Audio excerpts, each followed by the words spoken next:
Things good. Things is good. What up, Meech? Demetrio, what's happening, my guy? T Money. What's up, dog? What it be like, baby? You start there in the loo? No, no. Okay. I You already dipped actually out? just made it back in, and my alternator went out, and so I'm trying to deal with it right now. At least those bad boys aren't as expensive as something else. So, but it Right. still sucks. It It still still sucks though. sucks. You know what I mean? Still It sucks. still sucks. I'm glad my baby got me home. Got your home safely. It was good. Got me home safely. I ain't mad at her. You know. Uh, Yeah. but so if it ain't been official, I haven't received the paperwork yet, but I'll probably be heading to Arizona. So on the proximity or you working the monsoon or something like that? Proximity. Awesome. Go get it, man. Go Yeah. get it. That's awesome. So yeah, they asked me if I Oh, want my check here. that's awesome, man. Go get it, man. That's cool. That's cool. So go out there, man, and see what I can learn. For sure. Young Ja, what up, man? Yeah, I know you talk to somebody. I know. Yep. You talking to somebody in the car. I don't even care. I'm jumping in that conversation. What's going on, my guy? Man, what's going on? I didn't think I was gonna join in with the camera on. I was trying to be discreet. Nah, bump that. Nah, we want to know what you're doing. Man, Nephew, what's up, dog? what's going on, Meech? What's good, man? You all right? Yeah, I'm good right now. I'm on the way home back from Walmart right now. I just had to get a little grub so I can lock it in for the Sunday. Hey, man, that's what's up, man. I'm excited. I need you to be locked in, man. I need to borrow some money in about 3-4 months, man. I need to be borrowing some stuff from you. Come on now. Buy me a little something too. You know what I'm While you at saying? it. I know you're gonna have the bread. That's what I'm saying. You got to stay with it. And I need to Saying? get you so I can get some of your training. That's Some what's up. I'm finna get your pops in on some here in a little bit. some, But we got cast on here, man. That I need you to build bonds with, like my man Dylan. DP, he'll show you how to get to it and how to stay on it, man. You got a cast on here, man. That y'all in the same lane. Yo, Said DP, what's up, dog? what going on, Michi? You chilling, man? You good? Yeah, man, just over here locked in, waiting on these fantasy drafts. I'll see you. I'll see you over there. That's what's up. Oh man. Car.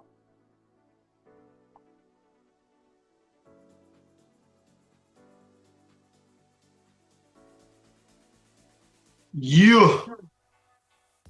Clifton, what's going on, my brother? Just chilling, man. I like it. I like it. Get your Too studying, much. get that pilot going, get the pilot license and be ready to fly them drones. There's I so like much it. stuff. Oh my God. Regulations and charts and airspace and weather and I know Yeah, Dylan will been tell you all there, about that. been Dylan will there. tell you all about Why that, they act boy. like you trying to be a real pilot? it is a real pilot's license, actually. Yes, that's It is a real pilot's license. I have a pilot's ah, license in my wallet. can I borrow it? So you can have it. I don't want it. I don't want it. I don't want it at all. No parts of it, man. No parts of it. Jess Johnson, what's going on, my friend? How are we? Hello, everybody. Hi. What's How's happening? it What's going going? on, family? All is well on this end. Just completed a 7 day with Renfro, so I invited some folks to come on. Hopefully, they'll join. But yeah, Oh, all is well. how was the Man, seven I day? was going. That's awesome. Go ahead. How was the Renfro class?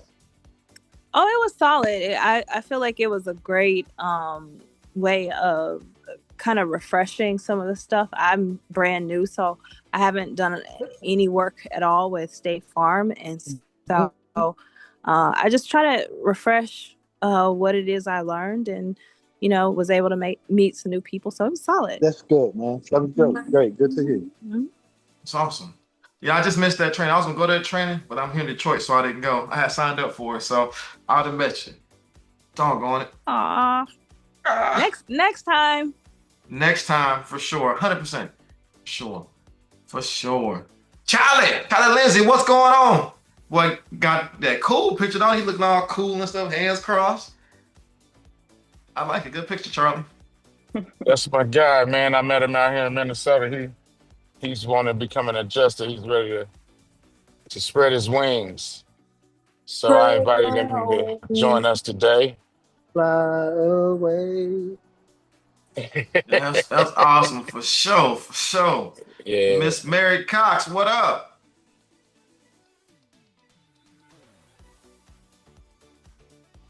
I know you there. Not much. I was trying to get off of mute. Thank you. I couldn't find that button. What was escape from? Couldn't find that button.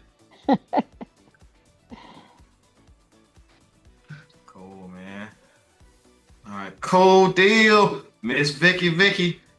You know what we're about to do? Get started. Nice to see you again. Yup. I'm glad to be here. I was looking for the link that you usually send me via email. That's why I'm on my phone.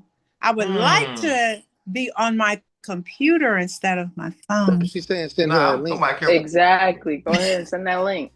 Thank you. Job turkey. Your job turkey, you. Oh, I'm start going back to you the bring old it back. stuff. Yeah, I'm bringing back job turkey. Yeah, I'm gonna bring back. Give me five. Slap me 5. Steve, what's up, Steven? What's up, baby? Stevie D, what up, man? Let me get this over to you. What's good, Travis?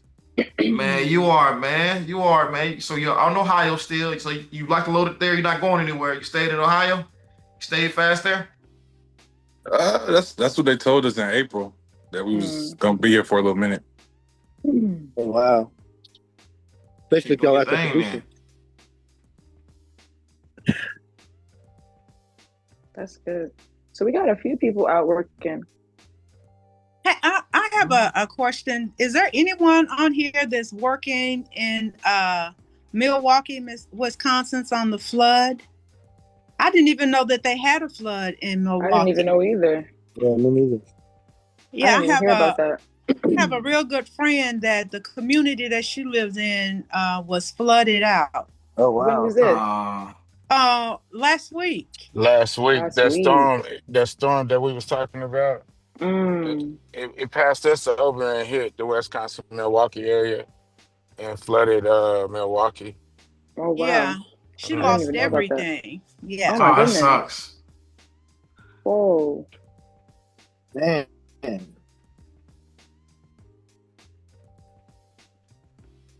All right, just emailed it over to you for sure, so you got it for sure.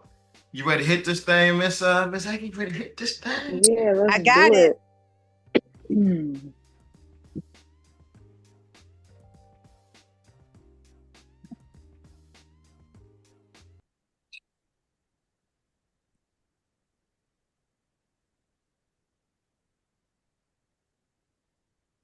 As we blink in the camera, are you guys ready for the production of tonight? Did anybody reach out to Kayvon?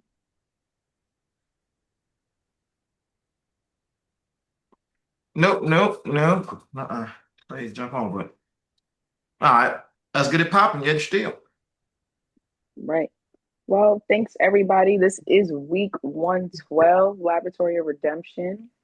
I can't believe it's already been 112 weeks in a row. That's We've wild. been doing this. That's wild. I know. It really is.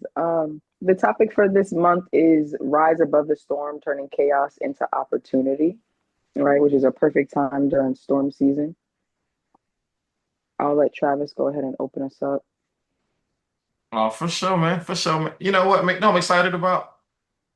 What's that? Somebody who was serious about opportunity, who stayed in spite of everything. Like that means so much, because a lot of us know this to be true.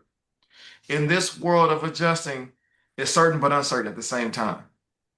But for those individuals who stick through it, it's a certainty. It's going to happen. Do the proper things. And those individuals who get lost in the quote unquote uncertainty, who don't stick around the fire, but also more importantly, who desire, who want to, isn't strong enough or deep enough, they're not going to make it. I want everyone to do well here. I would love for everybody to hit all the money they want to hit, but it becomes, as you guys know, Ms. Muhammad, a personal decision. It's a personal decision, right? That's why But we more say try important to than stick all, it through. we'll be Try here to a year stick from it now. through. Yeah, that's a good. I like that line actually, because if you are here a year from now, it means you've probably learned a lot, and you're ready to kind of get through that hurdle and keep going into the career. So stick around a year from now. Oh, for sure. And I love hearing what Sister Johnson was talking about. She's mentioned specifically going to classes. And when going to classes, what happens is this, not necessarily the information that you're going to get, because there's a lot of information. What you're going to get more importantly is people know who you are. They'll begin to say, okay, oh, I keep seeing you. Okay, I keep seeing you. Okay. And then you're nice and you're cool. All of a sudden, opportunities come your way. I'm the prime example of it, for sure. Opportunities came my way because I kept on showing up. But also, inside my spirit, it created something inside of me to where I'm like, okay, it's what's about to pop. Brother Sapp is about to pop. Miss Cox is about to happen for me. It is. But if you aren't showing up, it ain't gonna happen. But you know what though, Janae? It's week 112. Cupid All doesn't love. right. Okay. All right. That was terrible. That was awful for sure. I'm right there with you, dog. You know I got your back. No, You know don't I hype got him your up. back, Don't dog. hype him up. If ain't nobody got your back, I got No, your back, dog. no, no. Okay. All right, cool deal. But I'm super excited about tonight specifically.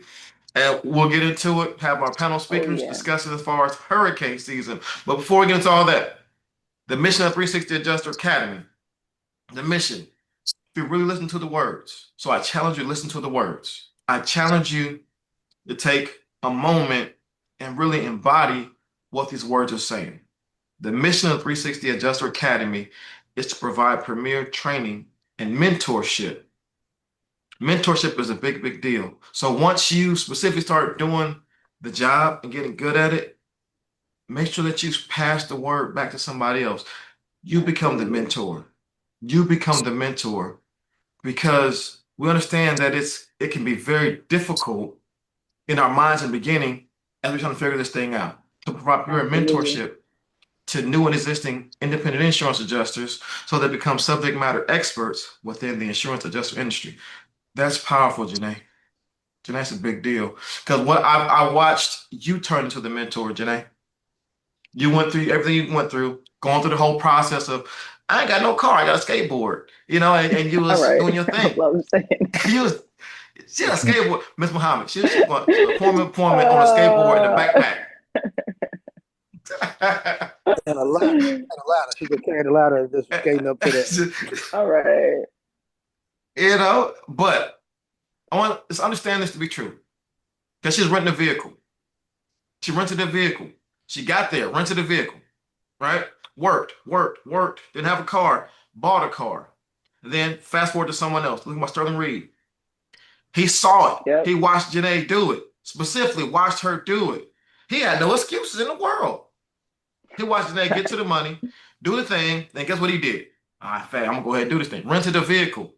That boy, super platinum member or whatever, XY Sticks or whatever, the six or whatever the company you're a platinum member of.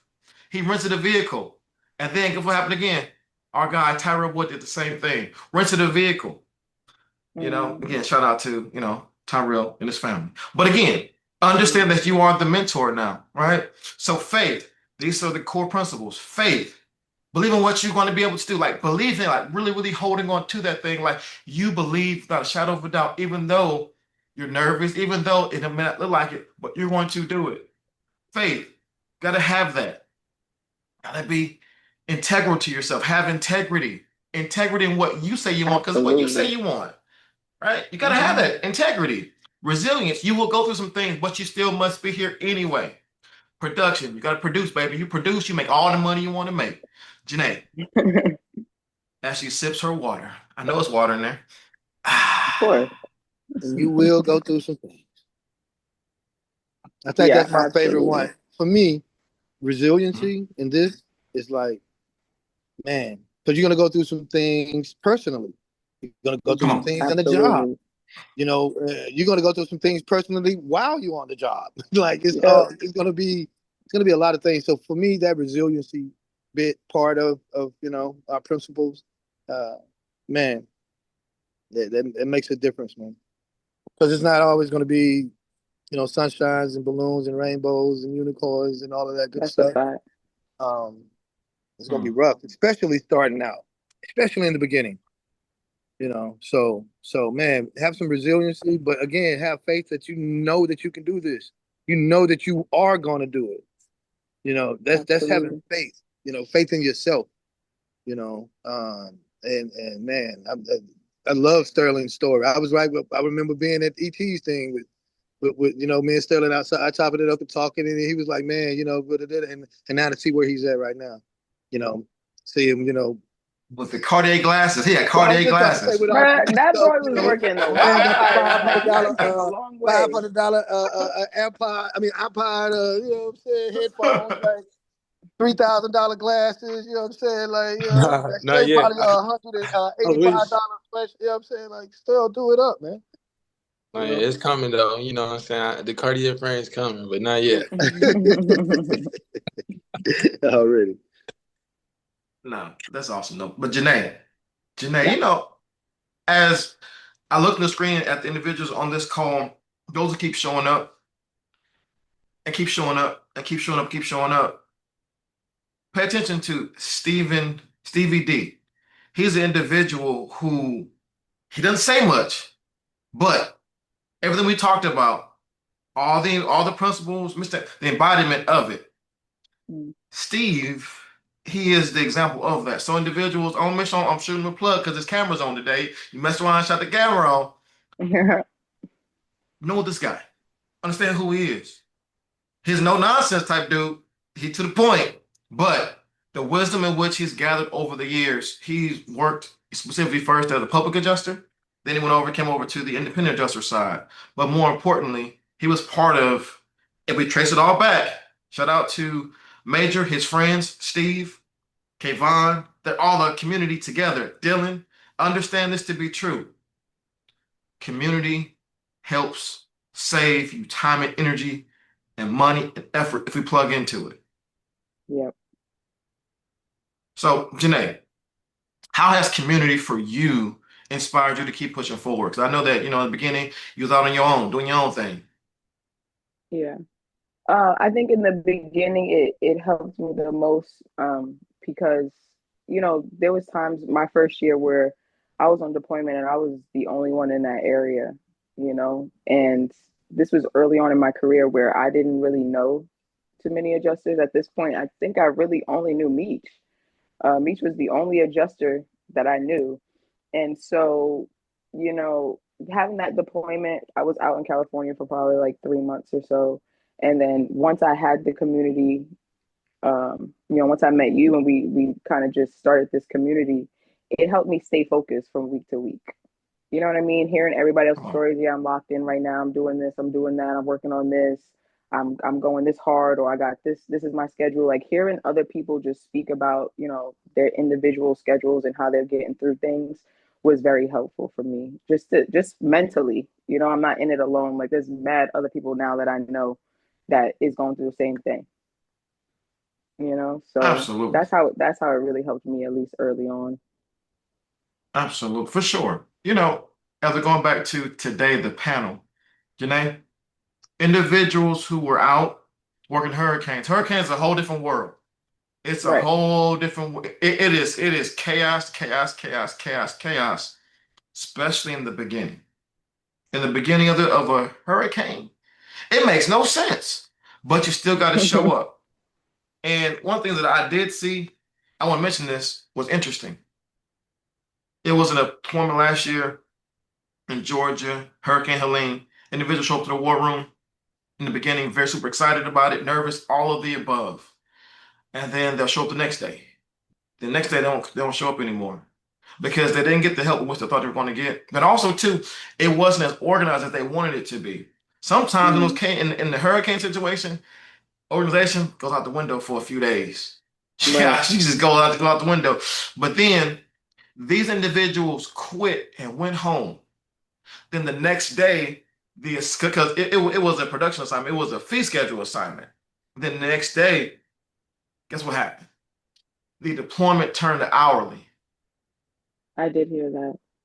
And guess what they did? They missed on an opportunity because they left too soon. They Hmm. left before they. So my whole thing is this game Right. That's why we say on your. stick it out. Stick it out no matter what. That's like 20 grand a month they missed out on. Training Make them wise, send you too. home. It Make was them it send was you home. wild. Man, that's right, Larry. Make them send you home whenever. Always, yeah. You know, Real. get it while It the Especially was getting is early wild. good. on. Yep. Especially Because you early got to on. get it while the getting is good. Get it while Because the getting is when good. Getting it, getting water, getting is good. So Good experience. yeah, oh for sure, oh for sure. But we'll go ahead and get this panel thing going up Yeah. first. But first, man. But before we do that, Janae, I'm not Janae. This time period right now, as all the stuff against forming and turning to tropical depressions, forming, turning into a bunch of water, forming a bunch of water, and forming, then eventually going to hit preparation. Be prepared to go. Right. Whether work from the desk or the field, when they call you from a weird number, answer the phone. Right. for real. You see Start answering your 7258. phone. Well, I don't know what number that is, but answer it. Answer that doggone phone call because you never know who it would be, especially if you signed up for like 13,000 rosters like we asked you to do. You want to get so many phone calls. But then also as well, can you go? Is your medication, if you take medication, do you have your medications together?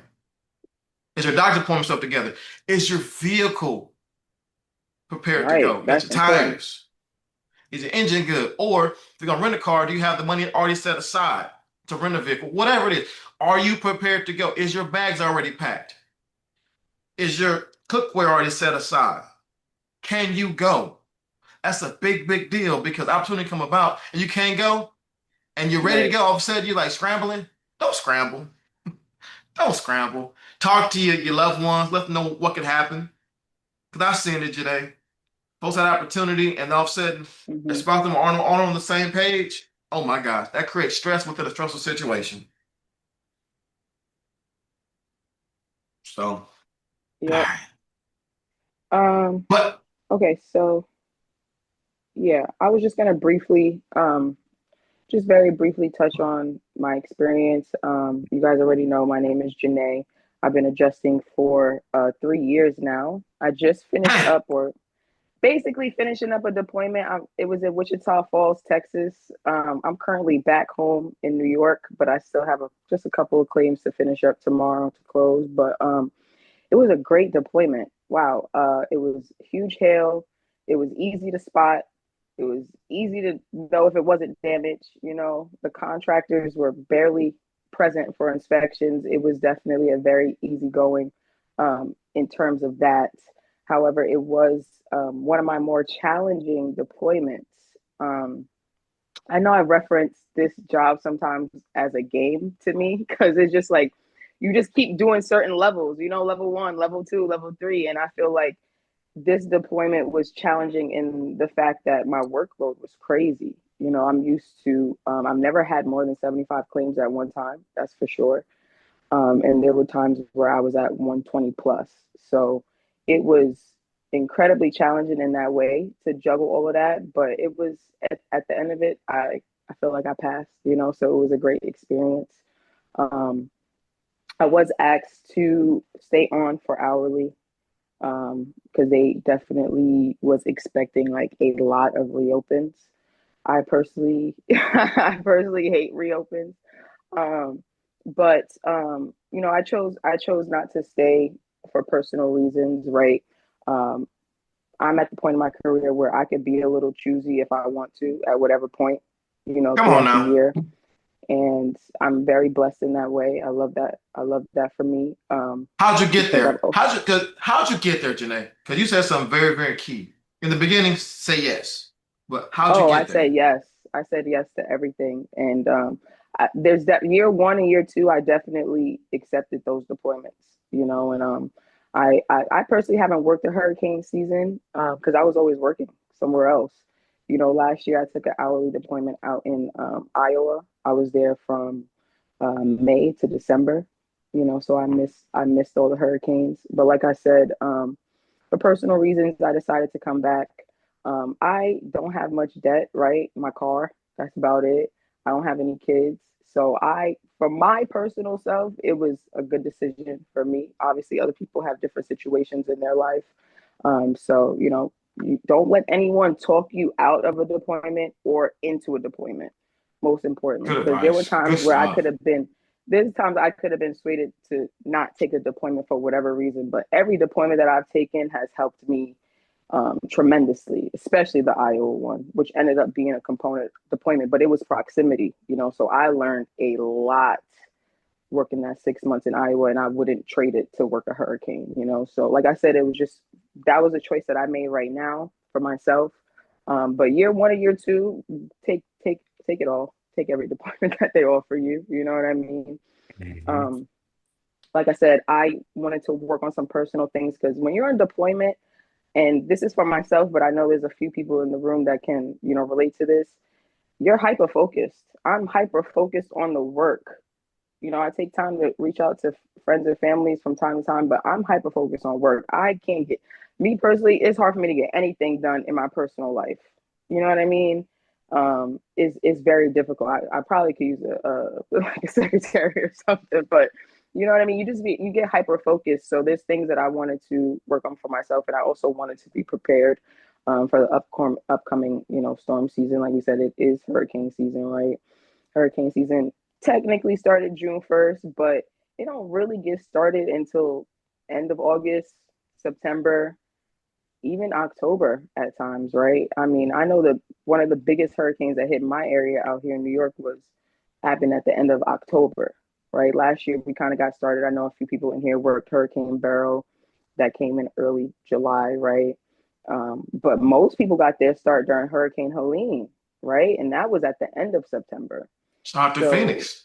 You know what I'm saying? right, exactly. And we're gonna hear from them soon. But so it's important, like Trav said, to be prepared. We don't know when the hurricane is gonna hit, if a hurricane is gonna hit, when it's gonna hit, right? Right. So the point is to be prepared for the call. If you get a call and doesn't involve a hurricane, go. Go work that deployment, get the experience, get your funds up. You know what I'm saying? Otherwise, be prepared for these hurricanes. Like we talked about buying those licenses on the coastal states, right?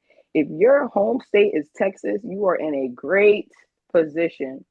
You can buy just about any state out there except for, I think, California, New York, and Iowa. Iowa just changed their Go thing. ahead, Ms. Muhammad. That's Look it. at it. Wait, go ahead, Ms. Muhammad. Yeah, You know what I'm girl. saying? So that whole coast, Yeah. North Carolina, Florida, South Carolina, Georgia, Mississippi, Louisiana, you could easily just buy those. Take your time. Buy them every time you get paid. Buy one or two. You know what I'm saying? Just get those licenses up because you want to be ready. You know, I'm like I said, I've never worked a hurricane. So today, our panel speakers are going to be Larry, Phoenix. We got Clifton and Kayvon that have worked a hurricane before, right? And that's a range of different experiences just within those four people. So that should be exciting to be able to hear from these guys about their experience. But before we bring them out, two things. The first thing is I just want to I want to remind everybody that you know, we're starting to do these improv adjuster scenarios, and I feel like we're getting some good feedback from you guys on that. I hope that it's been helpful. We'd like to continue to do those as much as we can. If you want, you can please feel free to fill out the feedback. Give us any ideas of anything specifically that you'd like us to hit. We are so happy and grateful that you guys have been coming week to week, just helping build a community. And it's new adjusters, it's people that haven't been licensed, and it's people that have a lot of experience in the room. So thank you guys for helping us build this community. Most importantly, we want to serve you. So you want to Fill take the form out. Yeah, well, fill the form yeah, out. Go playing with us. fill the form out. Go playing around with us, man. So we know what topics that you You know what I'm guys saying? want more information on, or you know, whatever that you want to see. But yeah, before we bring out the panel speakers, I'm gonna go ahead and bring out Sterling. I got one more thing. The next licensing course will be September 12th to the 14th. So if you know someone or you need to get licensed, holler at us. Go ahead, get licensed with us. Get prepared, ready to go. Make sure that, and also too, our social medias, check us out. 360 Jester Academy on all social platforms. All the good stuff, right? But more importantly, man, stay plugged in with us. Janae, go ahead. Yeah, like I was saying, I'm gonna bring Sterling out. He's gonna talk a little bit about his experience. Of course, he's worked a hurricane or two as well, and he'll go ahead and introduce the panel speakers once he's done. So, Sterling, when you're ready. Yes, ma'am. So I'm Sterling Reed, everybody. I don't know if you've seen me or heard my name before. I hope everybody's doing well. I started adjusting because a few of my friends, Major, Kayvon, and Steve, were already adjusting. I needed a change in life. So I decided to just put all my eggs in the adjuster basket and just go for it. It took a little minute, but I finally got my shot. From there, rented a car, like Travis said, didn't have a car like Janae, but I rented a car. And I continued to do that for my first 3 deployments.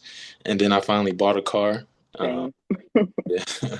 And then the funny thing is, I bought my car before I went to Georgia for the hurricane. So that was pretty perfect cool. timing. Yeah, literally. And, the hurricane was an eye opener because I worked the Helene hurricane in Houston, and it was more so just a wind event. There wasn't a lot of structural damage, not a lot of tree debris or like trees falling on any structures, nothing like that. So at first I thought, hurricanes aren't that bad, because I'm just getting on the roof looking at wind. I may have a few interior, but nothing crazy. And then finally, when I went to Valdosta, it was like a culture shock. You know what I mean? Because I never sketched or framed a wall or a roof in Exactimate. And that's what a lot of my claims I had to do. And, like I said, it was a culture shock. I was kind of flustered. My manager was kind of busy helping the Severity 1 guys, which are the more important claims, and he couldn't really tend to my needs, and I was just left out and to dry pretty much. And so in the moment, that was probably the most panicked and like flustered I ever was being an adjuster. I called Travis and told him, just kind of like just vented to him and got it off my chest. But then I kind of realized, this is the whole point of it. I never, in order to grow, I have to be uncomfortable. I never learned this. So I kind of just reshaped my mindset, took my time with the claims, and ended up making some pretty good money during that deployment, which helped me make $80,000 that year. So, all in all, my experience hasn't been that long. I want to say about 2 years, coming up on 2.5 maybe. But I made some pretty decent money, and I'm currently deployed in Chicago right now, Nice. working some water in wind and hail. So, are you on component, or is it? Component. Was it an event? It was an event. I believe so. I think it was a part of the Milwaukee okay. storm. Yeah. So Gotcha. bunch of water claims, and So now you're about to get the PAs. Now you're about to get the experience with the PAs. Yep. I have a few condominiums. I think I have 2. So I'll get that. If you could work Chicago, you could work just about anywhere. Don't worry. Them PAs is whew.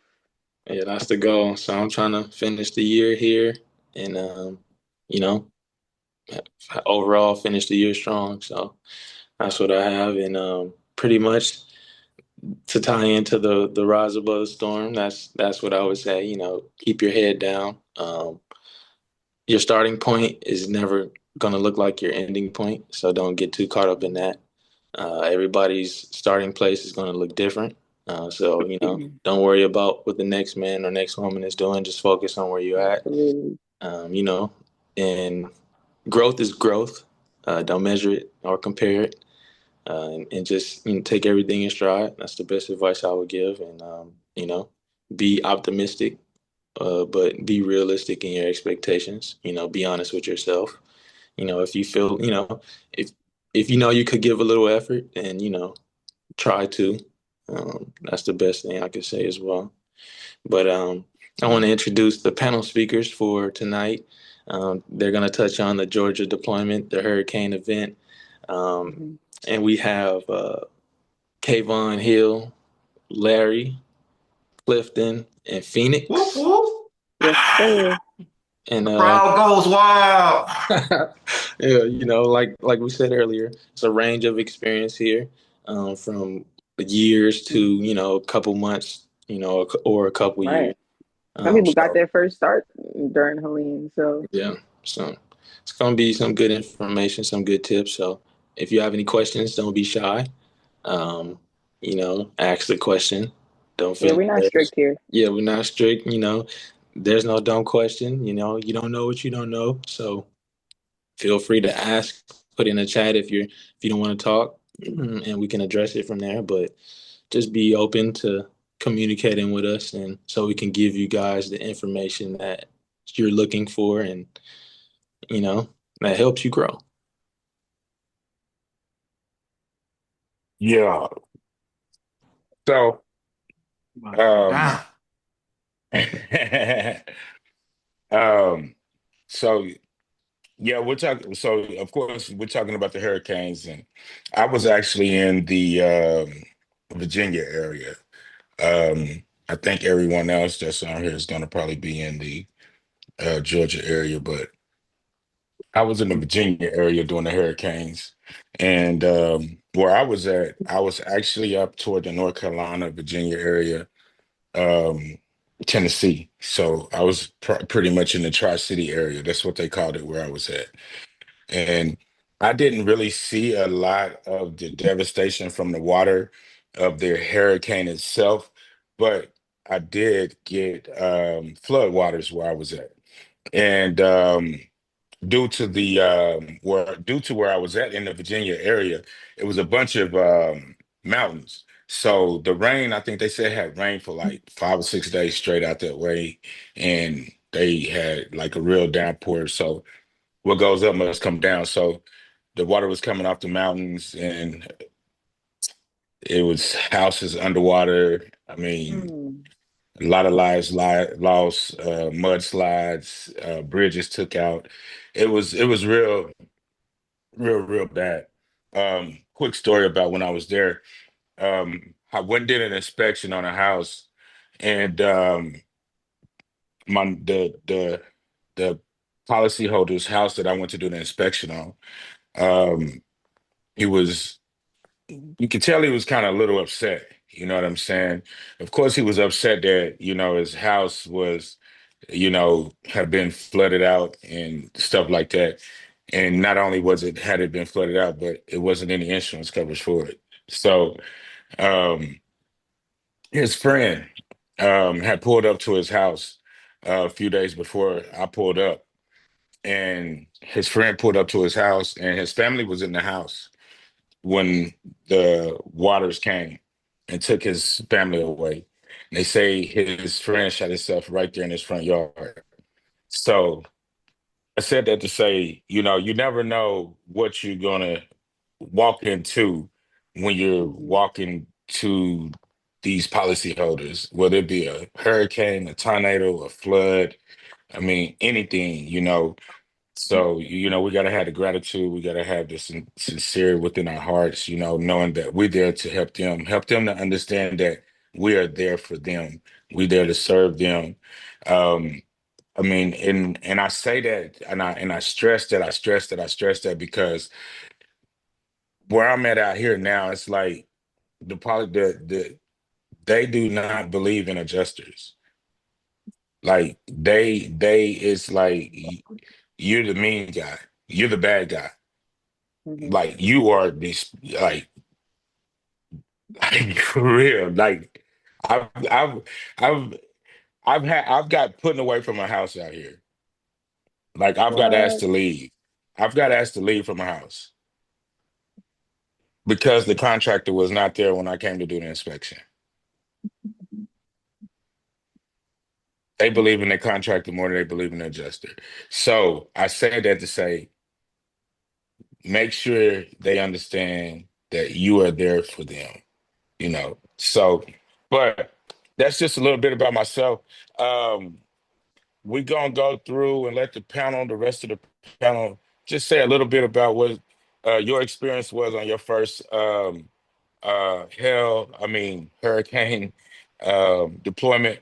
And we'll start with Kay, since you got a little bit more of experience out of the panel, I believe. Uh, you want to give us a little bit about your first experience on a hurricane? Yeah, so my first experience with a hurricane was in Florida for a hurricane called Ian back in 2022. And like that was my third deployment that I had ever been on. My first one was like a tornado, like catastrophe, like wind and hail. My second one was like in Illinois, basically working like with Phoenix and Sterling's doing right now. It's like some wind and hail, some BUSD. And then my third one was this hurricane. So, I had a little bit of experience, I would say. By the time that I had went to the hurricane, I at least Mhm. knew how to like operate, ECS, which is it's the website and the software that we use for State Farm, and I knew the process of inspection. And I guess you could say, like on my first deployment, some of those claims that I had that was like a tornado claim was kind of prepared me for what I was expecting to see for the hurricane. Structural damage, Right, trees right. fall, stuff like that.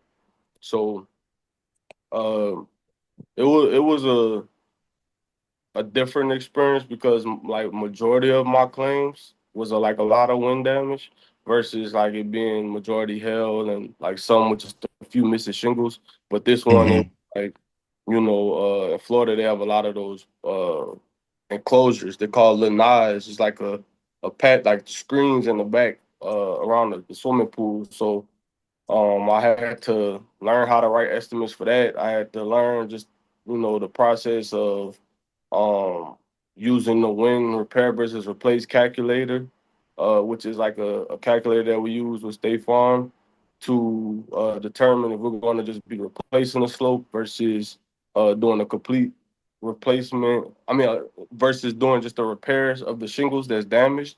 So that was a good learning experience with that learning curve for that. But that was probably to this day one of my favorite deployments because it's like working in Oh Florida. wow.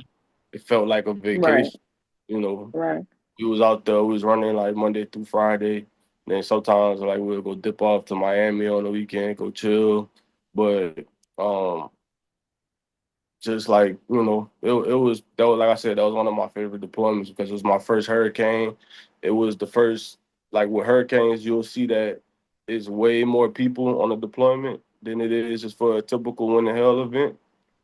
Like the first, I was on the first wave with Renfro, and it was probably like 80 of us out Oh there, wow. and then they had another wave come. And at that time, my sister was working for FEMA as well, so she was down there deployed to the same spot. So my first hurricane, it was a good experience compared to my second one last year with Hurricane Helene. That was a great experience as well because a Mhm. lot of my friends, like some of them in here, like Phoenix, Dylan, it was their first deployment ever, and we all got to work together, all got to stay together, spend a house and stuff.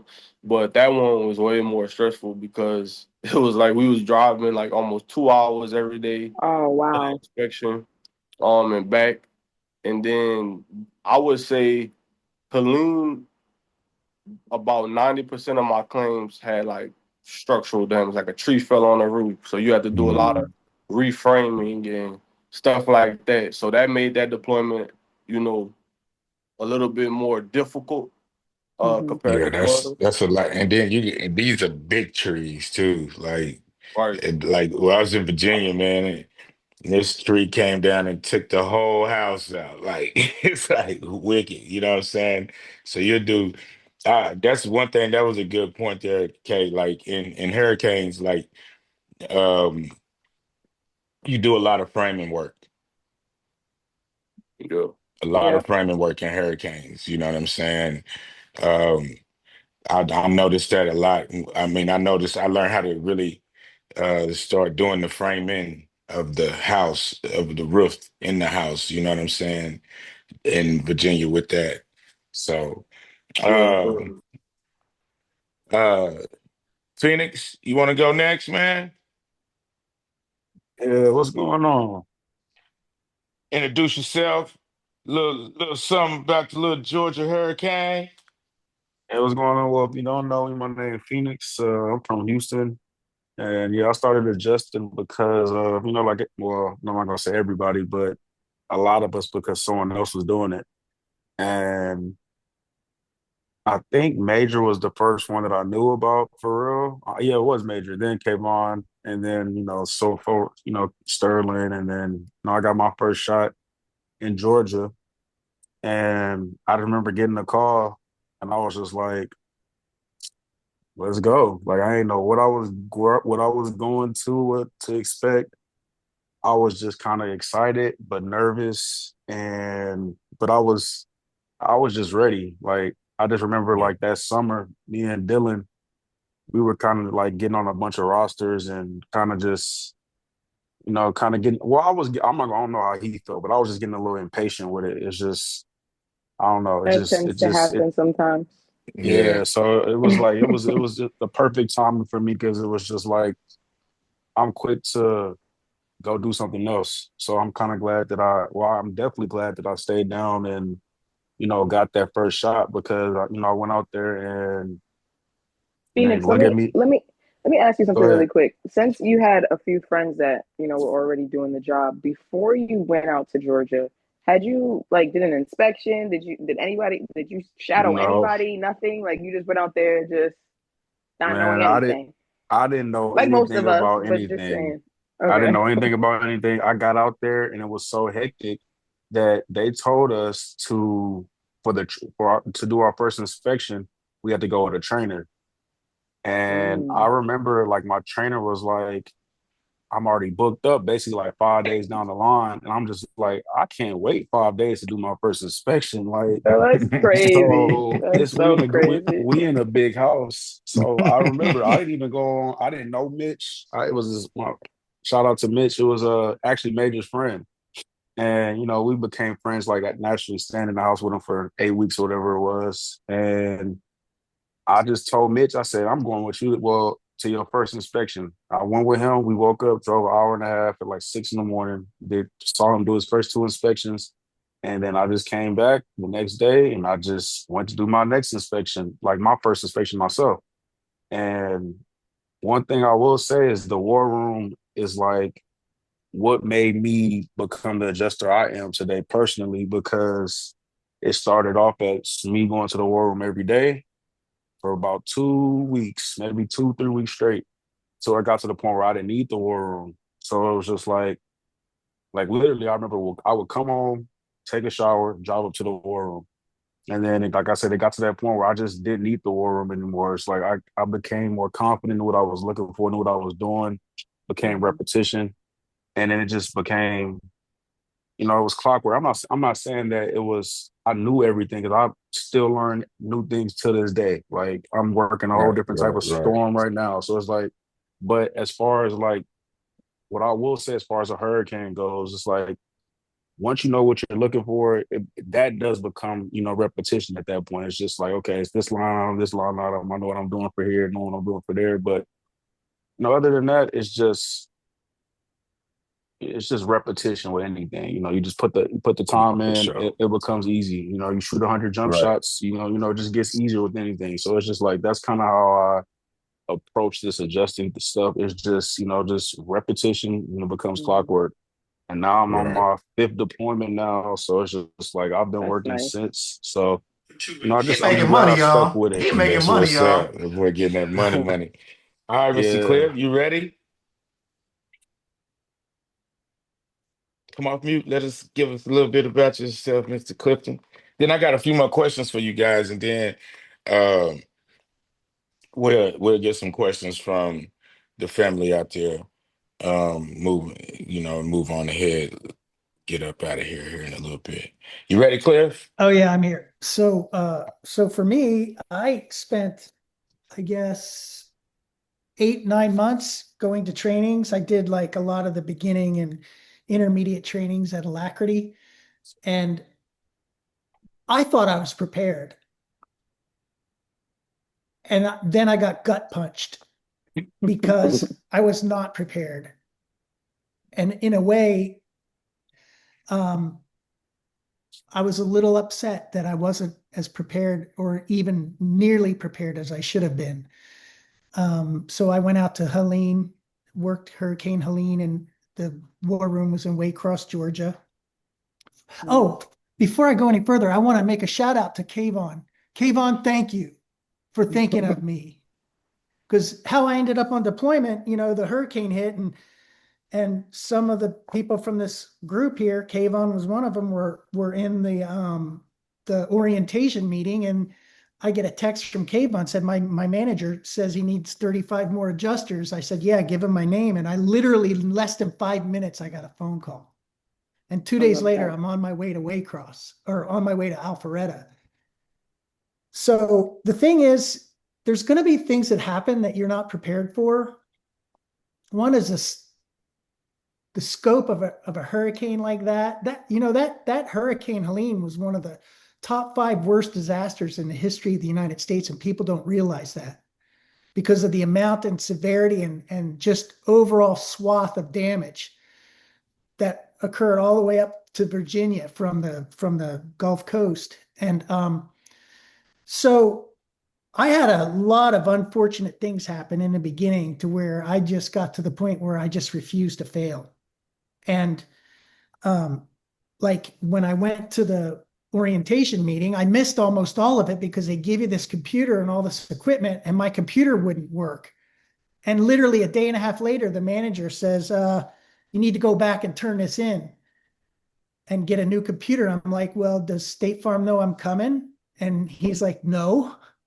And it was almost like I was like Leonardo DiCaprio in that movie where he pretends to be all those like airplane pilots and stuff. Like, it's a badge situation. You have to have a badge to get in that place. And when you get your equipment issued, it's a secure thing. I mean, there's guards around, they let you in and you get your equipment and then you're out. Well, I had to go back. Nobody knew I was coming. I had to somehow get in there and get a new computer. Well, I got that done. But what happened was when I got back, orientation was over and everybody had to leave to drive 4 hours to Waycross from Alpharetta.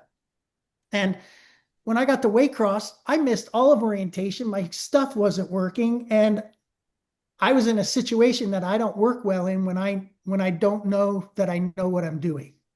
When I know what I'm doing, I can handle stress. But when I know I don't know what I'm doing, and I didn't understand the environment I was in, and this is the thing, about 5 weeks into it, I realized, well, what happened was about 4.5 weeks into it, I was so stressed out, I just refused to quit. And one thing was I was driving an hour and 45 minutes north every day just to get to my claims. And then it was an hour and 45 minutes back. There were days I wanted to go to the war room and I didn't get back. They closed it. And I didn't get the help that I needed. And it was terrible because I don't work well when I know I don't know what I'm doing because I don't like making mistakes. So it was about 4.5 weeks into it, and I'm driving one day, and I didn't understand how the whole thing worked either. Like, you got the war room and people that you can physically sit next to and they can help you. But then there's also, in the situation we were working with, there was these virtual managers and trainers that can like remote into your computer and actually take control of your computer and talk you through things and show you as they work on your claims how everything works. But I didn't realize that. Quick question. Was you a part of this community at that time? Yeah. Kayvon is the one that called, texted me and said, hey man, Kayvon's the reason. So thank you, Kayvon. I really appreciate you, buddy. And So you someday could I'm have, gonna so make I'm gonna you pay you got, so you back. could have reached out to this community as well. That Yeah. was my point. So then what happened was I knew I was doing a good job, but I was just slow on doing the inspections. And one day my remote manager, they call him, what do they call him, TVM or something like that. I don't remember now. But anyway, he calls me one day and he says, um, "Hey man, you're doing well. I know you're behind." At one point I was like, I'd done 23 inspections and hadn't completed the estimates. And he's like, "Just stick That's with what we it." call a hole, Yeah, by that's the a way. hole. And Right. A big We one. all we've been there. We've all been there, Bub. I'll tell you what a That's hole what we is. call a hole. You're going to an inspection, you turn the corner, you go through some trees, and you see a tree that's dropped down through the middle of the house, clear to the foundation. That's a hole. I remember that was my fifth inspection. I saw that. I turned the corner, I saw that. Just it looked like somebody took a 3 foot wide sawzall and cut the house in half. And I looked at it and I was like, "Ooh," like I seized up. I didn't know what to do. So anyway, the one thing I did was some of the contacts that Travis gave me, he gave me some of the guys that Travis is really tight with QA, and one of the guys' name is Jesse. I never talked to Jesse, but I put his number in my phone and it was labeled. I had his name on it. So about the fifth week, Jesse calls me and I've said, "Yes, Jesse. Yes, sir. What can I do for you?" And apparently he didn't realize that he didn't know I had his name in the phone, but that got back to the virtual manager, and the virtual manager called me back and said, "Man, I don't know what you did, but that guy really likes you, Jesse." And he's like, and they've been going through your files and your work's really tight. Like they're really pleased with your work. And 5 weeks into it, I thought I was failing and about to get sent home every Exactly. day, right? Because I didn't understand what I was involved with and how it all worked. And about a half a week after that, it was about five and a half weeks into the deployment. I'm driving one day and I realized, oh my God, everybody's on deployment. They need me as much as I need them. You see, because in all my other like corporate jobs I've ever had, it was always like Survivor. Remember that show Survivor, where everybody wants to like stab everybody else in the back? But this isn't like that. And I didn't realize that it wasn't like that. I thought I was like people were just waiting to throw me under the bus, and I knew I didn't know what I was doing, and that doesn't work for me. So I was actually made it through the whole deployment. I was sitting in a war room, and I think Dylan was there for a lot of this. The last week, Dylan sat right next to me in the war room. We had our own little vibe going on, and I started to ease up, and I could function at my like higher capacity, and because I started to realize that I'm beginning to understand and know what I'm doing. And but literally, I was in the war room the last half hour closing my last 3 claims as they closed the war room down. So I knew I made it, right? I made it the whole deployment. I didn't get sent home. I wasn't doing That's a this great terrible as I feeling. thought I was. But for me, that's not good enough. So what I've done since then is I knew what I knew. I knew what I needed to know, and I just had to find out where to get it. And that's what I've done for the last 7 months. Like, like only 1.4% of all adjusters have a level 1 certification on Xactimate. Only 1.4% have a level 1. I have a level 1. I have a level 2 on Xactimate. I'm level 1 certified on Symbility or Cotality, what they call it now. I've got my TWIA and my TFIP and a couple others I can't recall right now. And then right now I'm working on the drone pilot's license. I've got about another Very week and a nice. half left on that. Jeff, But have you been deployed since the? no, not since then. Like I said, I need to know that I know what I'm doing.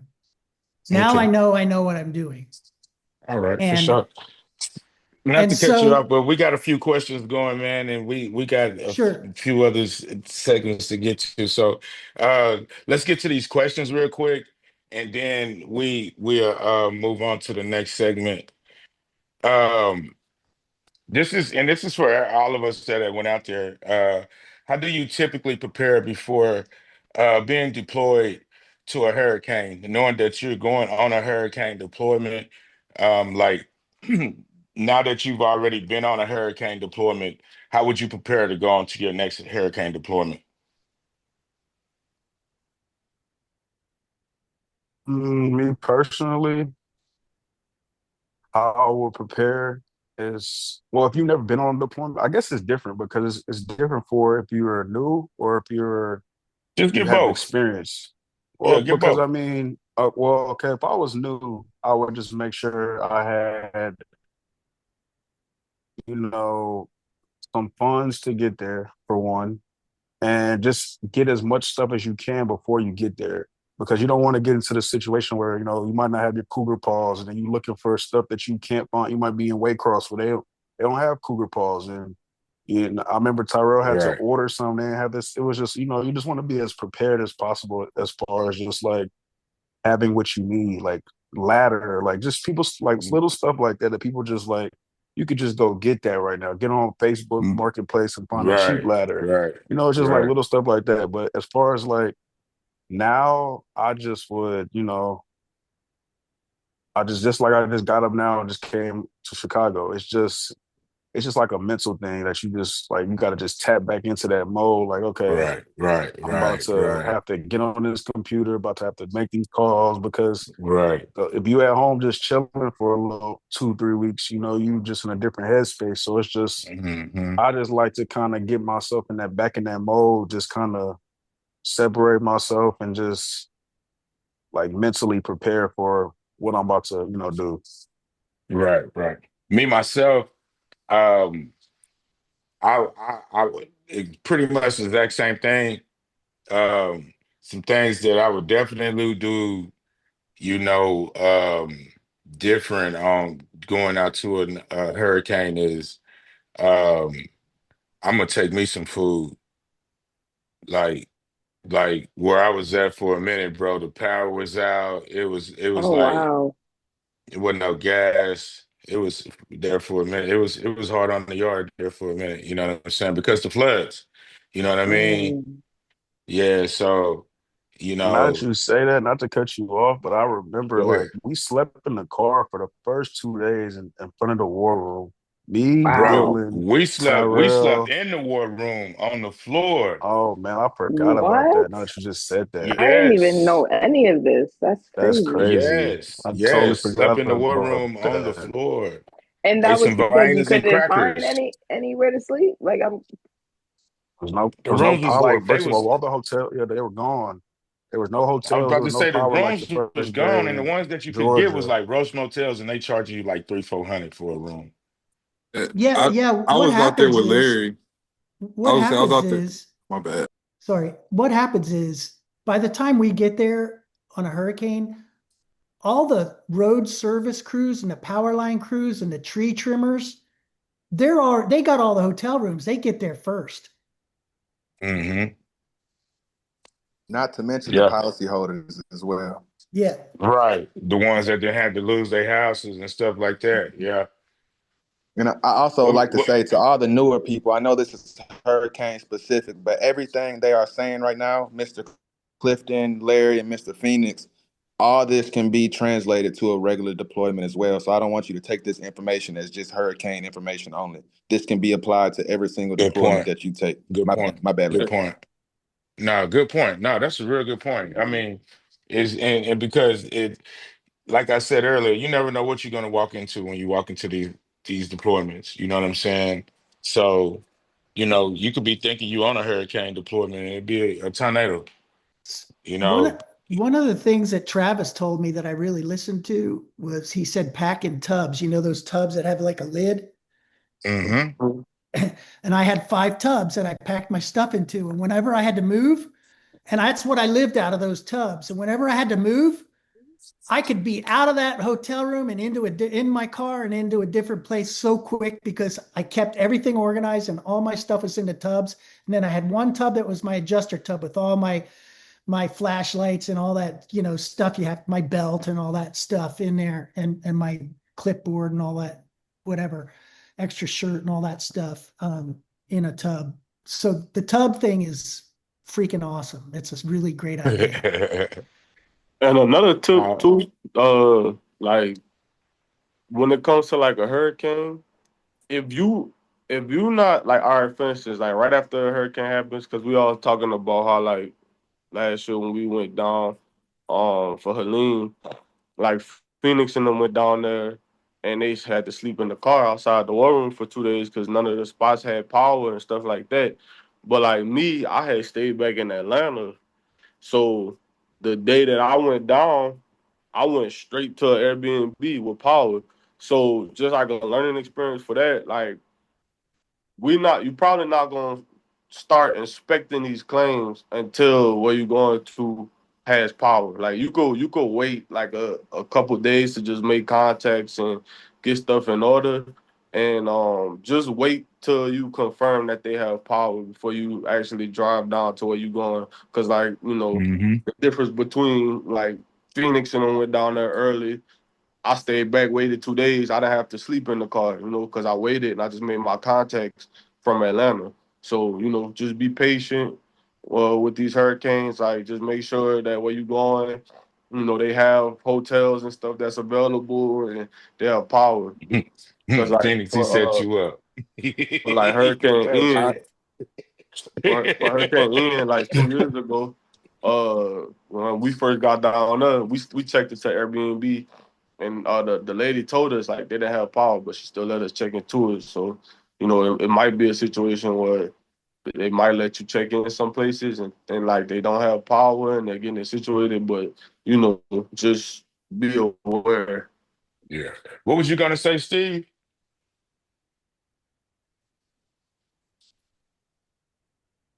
My Steve, bad, I'm was on the you phone with going? a contractor. Oh, okay. Go ahead. You say on the phone with a contractor. Yeah.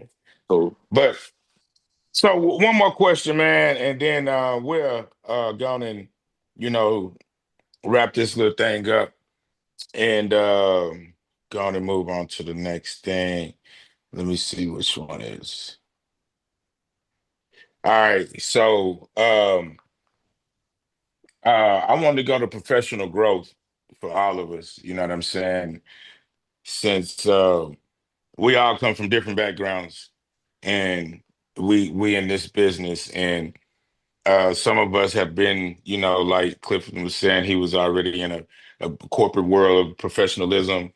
Um, Kay, you were in professionalism as far as the college and things like that. Phoenix, I don't really know too much about your background, but I know me myself, I was in the barber field and stuff like that. So what is the number one piece of advice you would give to a new adjuster working their first hurricane, first season, just their first deployment period?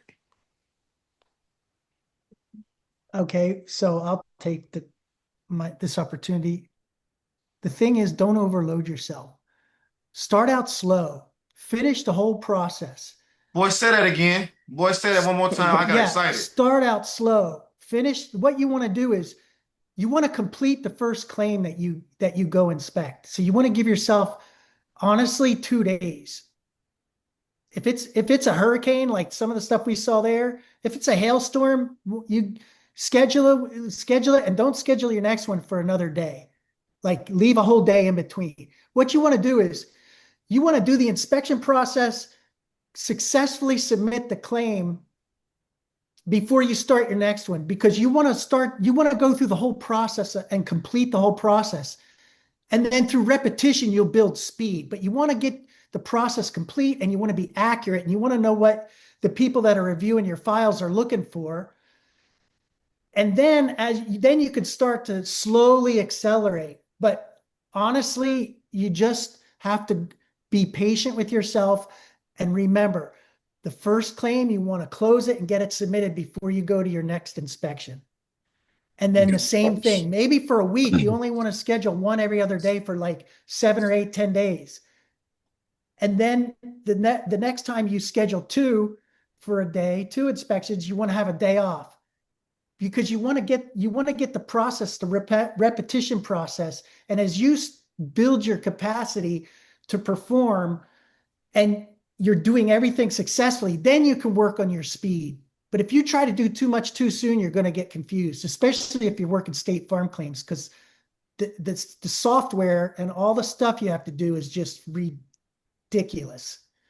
And that's where I got confused a lot, was on that stuff, because I missed orientation and I didn't understand how all that stuff worked. And it was really 5 weeks before I began to understand everything I was doing.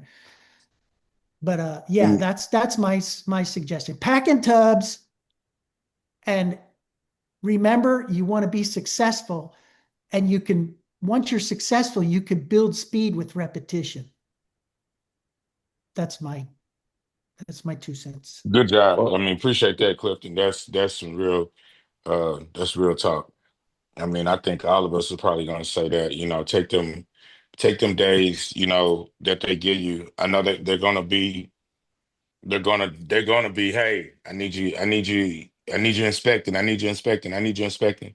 Well, you can't inspect something that you don't know what to do with. Take your time, get yourself organized, um, and allow yourself, to get through that first inspection all the way. Mm. 1, 2, 3.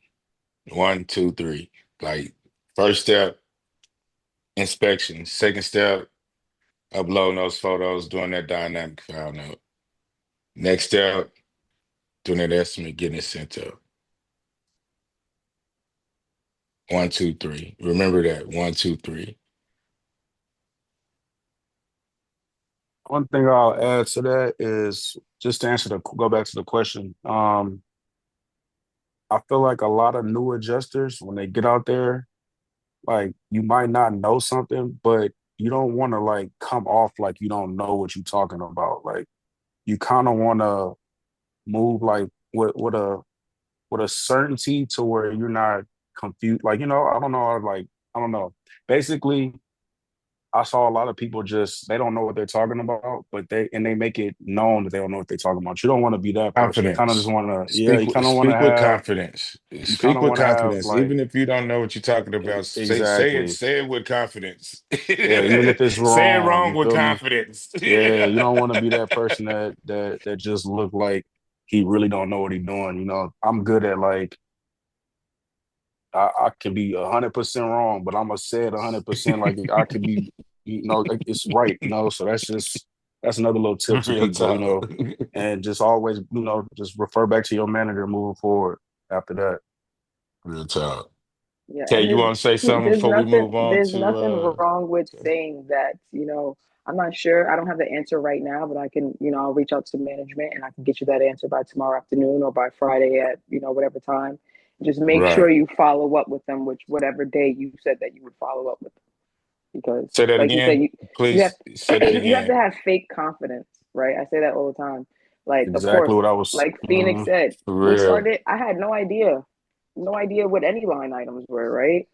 People ask me, how long have you been doing this? They're always going to size you up. How long have you been doing this for? My first day, I was saying I've been doing it for a little over a year. For that whole year, I was saying I've been doing this for a little over a year. Total And seven then you going don't on have an eight. answer.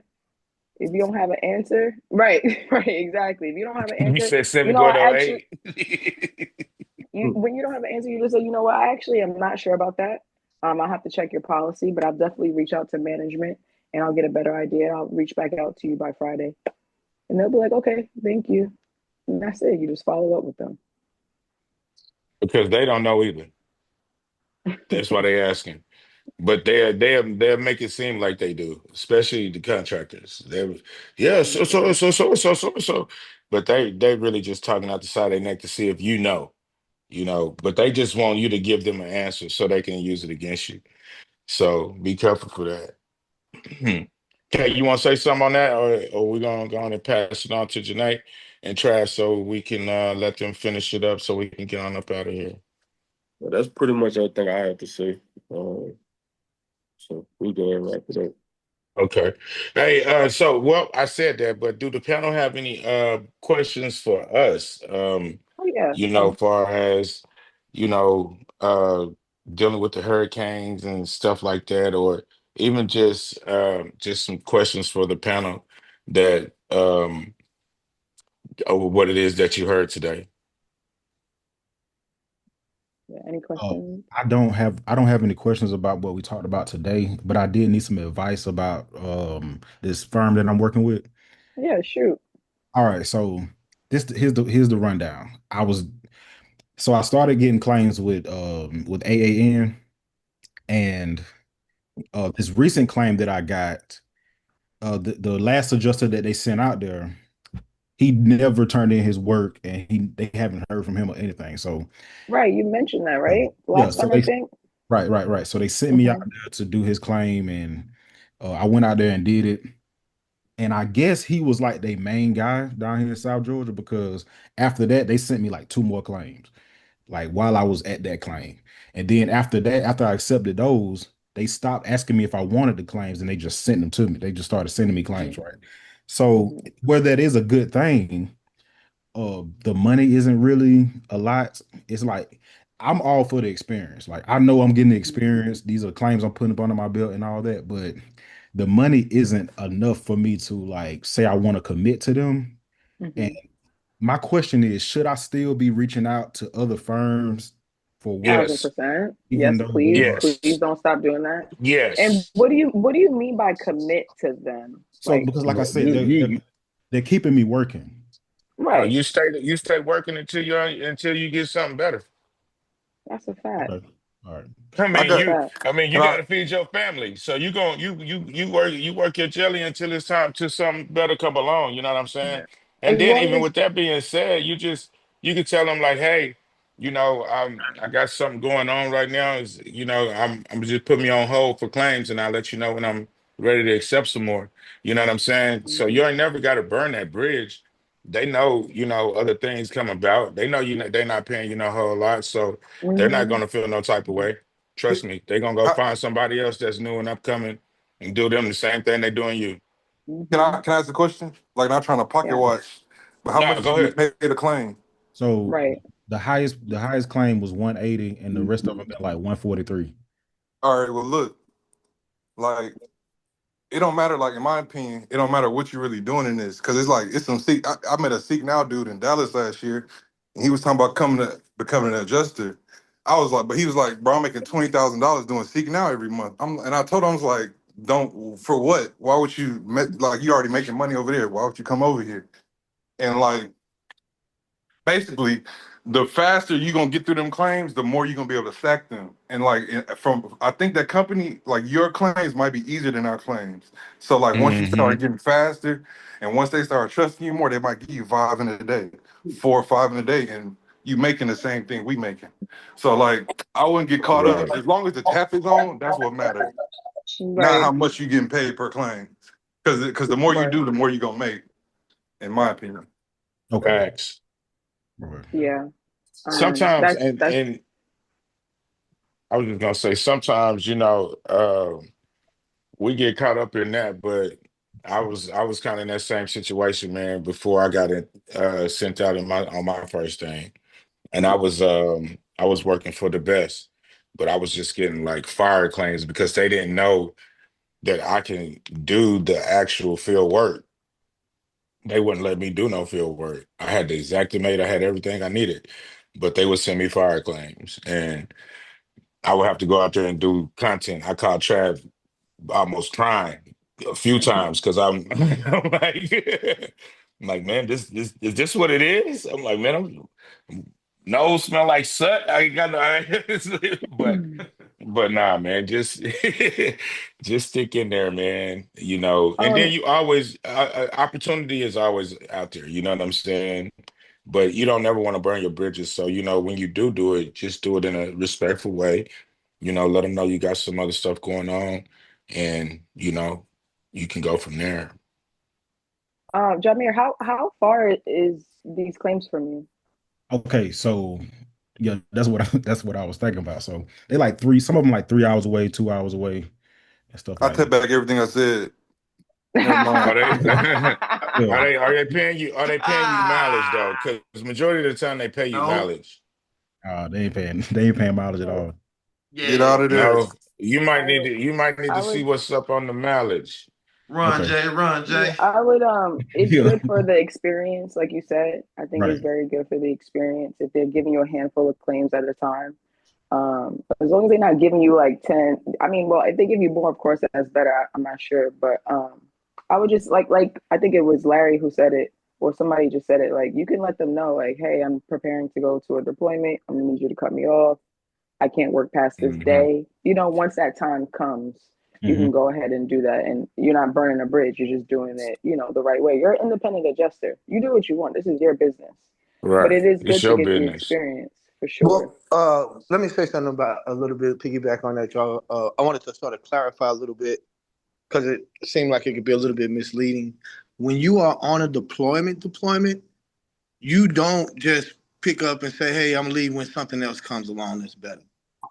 That's how you No, would. yeah, he's not on a deployment though, No, right? and This that's is He's what not daily on a I claims. want everybody deployment. to He's at He's on home understand. daily working. claims. No, I Yeah, he's know on that. daily claims. I know Oh, that. I'm just saying I don't want it to be thought that just anywhere, when something better comes along, you up and leave. You know what I mean? For the yeah, you No, people if who you definitely don't on a have. don't want to do deployment, that. you on that You deployment. definitely You I don't don't. want I to cannot do don't. I that. don't leave. want. You Yeah, do that. You yeah. you I you don't You want to be might asking not get to get misunderstood. deployed blacklisted. again. Don't do that. Yeah, I don't want to Don't be do that. misunderstood. Right.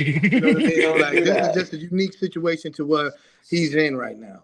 Right. Working for where Daily he's claims. in right now. You So don't know. so so so Michi, not to cut you off. What Big Bro Michi saying is pretty much like when you're working, like if you're not on a deployment, which means that they have called you out, a certain firm have called you out, and they got you at this state, and somebody else was to call you, you can't leave that deployment that you're on to go to another deployment. But the Absolutely. situation that we're speaking on right now, our guy Jay is at home working Hmm. independently right now, working daily claims, and he's working for a smaller claim, IA firm. I'm sorry, for a Hmm. smaller IA firm that is giving him claims on the daily that he is working, and Yeah. that he's wanting to, he was asking us should he keep working for them or not. What we're telling him at this point is to keep doing what you're doing for, to keep your bread coming in as much as possible, but at the same time, if something else comes about, it's ways you can go on there. Even like some of them, they have an app you can go on there and you can turn yourself off and on. You know what I'm saying? So, but just what we're saying is be respectful to these people because when you're not on deployment, them are going to be your best friends. Mm-hmm. No ifs, ands, buts about it. You know what I'm saying? If you're not out on deployment, you're not getting deployed, or you didn't got deployed and got sent home, and you still trying to make some money, you don't want to go back to doing that you was doing. Hey, start hitting them little IA firms up like that. They're gonna find work for you because they have little water claims, they have fire claims. They even have hell claims that people not running. So you always want to stay on those lists. And the reason I asked was because I can just tell by how the work picked up after that last guy left. I kind of feel like Yeah, Hmm. I kind of feel like they leaning on me to take care of the claims in my area, and I mean, I feel like that's a good position to be in, especially like it since is, and I've and been as an waiting. independent adjuster, Right. you should be. You could talk to them, tell them like, "Hey, I'm running this. I'm doing this. Like, is the pay a little different as we move forward? You know what I'm saying? You can start asking those questions. You know what I'm saying? Because you, once again, you working for yourself. Okay. Cool. I would make sure they needed you. And then like is there any like make sure like they know you good and they could trust you, but bro, I was like, man, y'all got anything closer to my zip code? Like I Right. would Yeah, love to stay here with Yeah. y'all, Right. Or but I need three a certain hours? amount. Or I need a certain amount. I need you to give me at least six in the area. Yeah. Like yeah. make it Tell Yeah. worth them your while. You like have to yeah, do tell your them to own load you up in that calculations. area so you out there for a cool minute. That way you making at Yeah. least Or two like three And I thousand to need go that mileage. way. I need mileage. yeah, And or you can do like a mileage. hotel out there every 75 cents a weekend, mile, something. But driving out there for just a claim or two, a that's hundred. tough. Yeah, Yeah. that's tough. Buck I Yeah. would 45, boy. Buck I would 45. A lot I of would times really you have to ask for the mileage. You got to just talk to That's your why I manager and told say, him. look, That's why I man, I said need ask some for that mileage, mileage. bro. Try to get you about 75, 65 cents a mile. You Yeah, know what I'm like, saying? and it's an easy question. Like, what do I have to do to get mileage? How does that work? That's it. Because a yeah. reputable firm will give you mileage. That's just you know, And make that's sure you just do your own expected. calculations of like how much it costs you to get out there. Just have your Gas base and and what all you that. want to Yeah. profit off of it. And that tell them that's the number that you need. Hey, I need at least 6 claims in this area, or I need at least, once you start getting in with them, you can, not for a lack of better words, but you can talk your shit a little bit. You know what I'm saying? Like, hey, Mm-hmm. this is not going to work for me moving forward unless I get XYZ, Like but that's like down the that's line. Right now, it's all about experience. Once you get this experience, now you have experience. You go to the next firm and say, yeah, I've worked hail claims, wind claims, and whatever else. They don't know how many you work, but the point is you can say that and it's truthful. You know what I mean? So it's really about the mm-hmm. experience right now. And you already said it. You said they need you, so Right. They need you, Yeah. so you're that, gonna that be gives able you to that gives you room to work your negotiate. jelly. You can do what you need to do and ask for what you need to ask. And if that's the case, if they need you, Absolutely. 9 times out of 10, they're gonna get you what you're asking for as long as it's something reasonable. So Right. keep that in mind Exactly. as well. And make Yeah. sure your That's a claims good close point. when you ask them. Fact. Make sure you closing them claims though. Make sure Right. your stuff tight though when you If you start asking. producing, bro, you're gonna be all right. I Yeah, promise. I definitely. promise. Anybody have any On questions something before we that finish Larry up? said earlier in regards to the hurricane. Mm-hmm. Um, I remember you said something about. I'm not breaking up or anything, am I? No, No, you're you're No, good. not. we can hear you. Okay. Mm-hmm. You said something about the policyholders automatically, or not automatic, but not liking adjusters. Um, and I say that's the case maybe 10, 20% of the time. I don't think whenever you feel animosity between a policyholder or what you think might be animosity, I don't think it derives from them disliking you. You got to understand, um, when some of these events happen, these people want to see an adjuster before they see their own mother. You are the only person on their mind. Right. And so in that instance comes with a lot of stress. A stress that's, we probably all felt that certain amount of stress before, but in a way it's kind of unfathomable because at that time, in that exact moment, we're not going through what they're going through. We can say that we're putting ourselves in their shoes, but at the end of the day, that's just all talking. We're not feeling exactly what they feeling in that moment. So I don't want y'all going out there thinking that these people they don't like you, because I don't think that's the case. I think a lot of them, they're just looking for a person that has their best interest and that wants to get their property or the car, whatever the claim may be, back to its original State. Yep. condition, I'll say. Mm-hmm. And once you get out there, me personally, once I start talking to somebody, because as an adjuster, you have to be extremely personal with them. You have to treat them as if it was your mother or your sister or anybody in your Yes. family. Right. You can start to see the trust develop in their faces Oh yeah. as soon as you get out the car. You Right. can feel it. You can feel like their whole tone changes. Like at first it's like a shy, hey, how you doing? And 5 minutes into the conversation, you know the dog's name, all the You know children's their name. whole It's life it's almost story. like you're the best Mm-hmm. friend now. That's a whole Exactly. story. Actually, you could So I do don't. that on the call Right. too. Mm-hmm. Man, you That's can not a do Exactly. great that. Yeah. time You to could do that you could though. have it. That's You not a could have great it time done to do before you that get out though. there. Great point, Yeah. Clifton. But yeah, I just wanted to say that because I don't want y'all to be intimidated, thinking like, oh man, they're already not going to like me. Because I don't think that's the case. I think a lot of them, I'm they ready just to want to fight. make I'm sure ready to fight. Right. that the English. job gets done efficiently. So Right. Yep, Because that's all I had. I agree with that ultimately, to 100%. piggyback off of that, like we run the show. Like this our show. Mm-hmm. Come You know on. what I'm saying? So Come on. Thousand what you percent. gotta understand is these contractors, they they're the real villains, if we're being honest with you. Right. But I don't want to Low key. paint that picture either.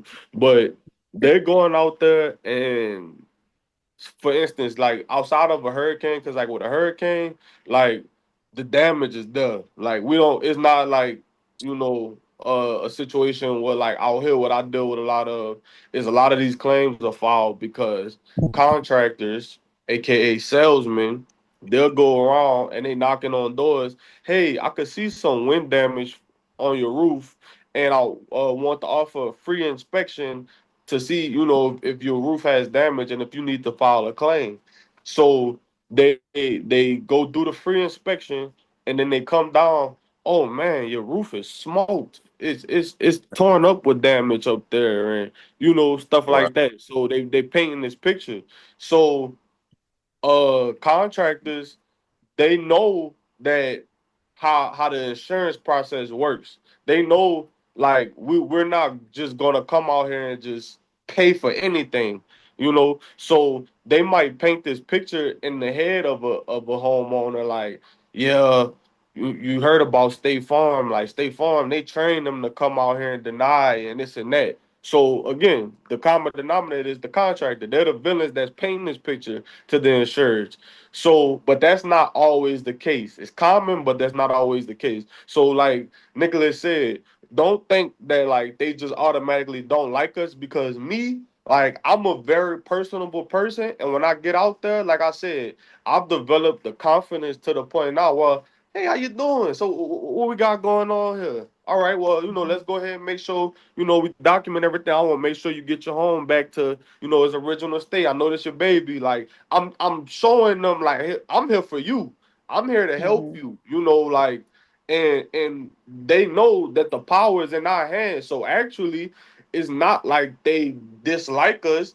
They love us because we come in here to help them. We come in here to do the service that they need. But in a time where they might not like us if it's a contractor guy in the ear. So when I get there, I like to tell them, hey, there's this misconception that, we're coming out here to deny damages and stuff like that. And I even go as far as sometimes telling them, like, that I get paid on off of a component basis, but I tell them commission. I say I Right. benefit from paying for your damages. Like, I Right. want to come out and pay for stuff because we get paid more money to write bigger estimates. So I'm like, I'm not coming out here to deny anything. Why would I do that? That's taking, like, that takes away from me as it would take away from you. So once explain things like this to them and let them know, like, hey, I'm here to help. Like, anything you need, I'm gonna take care of it. If it's warranted, if it's from the date of loss, from the damage, it's Absolutely. getting paid for. I'm not coming here to just deny and stuff like that, like a contractor might state. Only time that a contractor might state that is if they got up there and they told you that it was a bunch of damage and it wasn't legitimate damage up there. So that, like, I'm not gonna be able to pay for a roof that's not damaged. So, but if it's damage up there, if your roof is in bad condition, like I tell them, I've been doing this for 7, going on 8 years. Well, that's false, but I've been doing this a while. I've seen thousands and thousands of roofs, and I know what's damaged and what's not. And if I get down from the roof and I know it's not damaged up there, sir, ma'am, I'm not sure what your contractor stated to you, and of course, this is if the contractor is not there or they're not around, because I'm not going to say that in person, like, in front of them. I'll word it differently, but I'll say something along the lines, well, there seems to be, a disagreement between the contractor and I. What I saw up there, I didn't see anything consistent with hell, or if it's wind, there were a few shingles up there that was damaged. I'm going to cover it. Like, we run the show. So it's not like they Yeah. just dislike us, they hate us. It's just that they're nervous. There's a lot of rumors put out there in the world. These contractors make Facebook groups saying, "Oh, State Farm, all they do is deny. Like, you have to jump through loops and holes to get a roof bought with State Farm and this and that."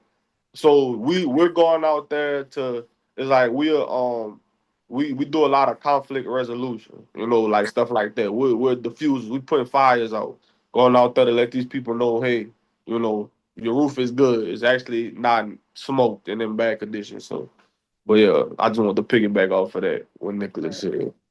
Well, well, Understood. well, well, well, let me say just real Charlie, quick. oh, I Charlie don't had think a the question. contractors are the enemies neither. The contractors are not monsters. Not all contractors are like that. So I don't want y'all to think that contractors are the enemy. When y'all get out there, y'all, you know what I'm saying, have a wall built up against y'all already. They're not the enemy. I'm not, some are just like people. Some people are bad people, some people good people. That's all.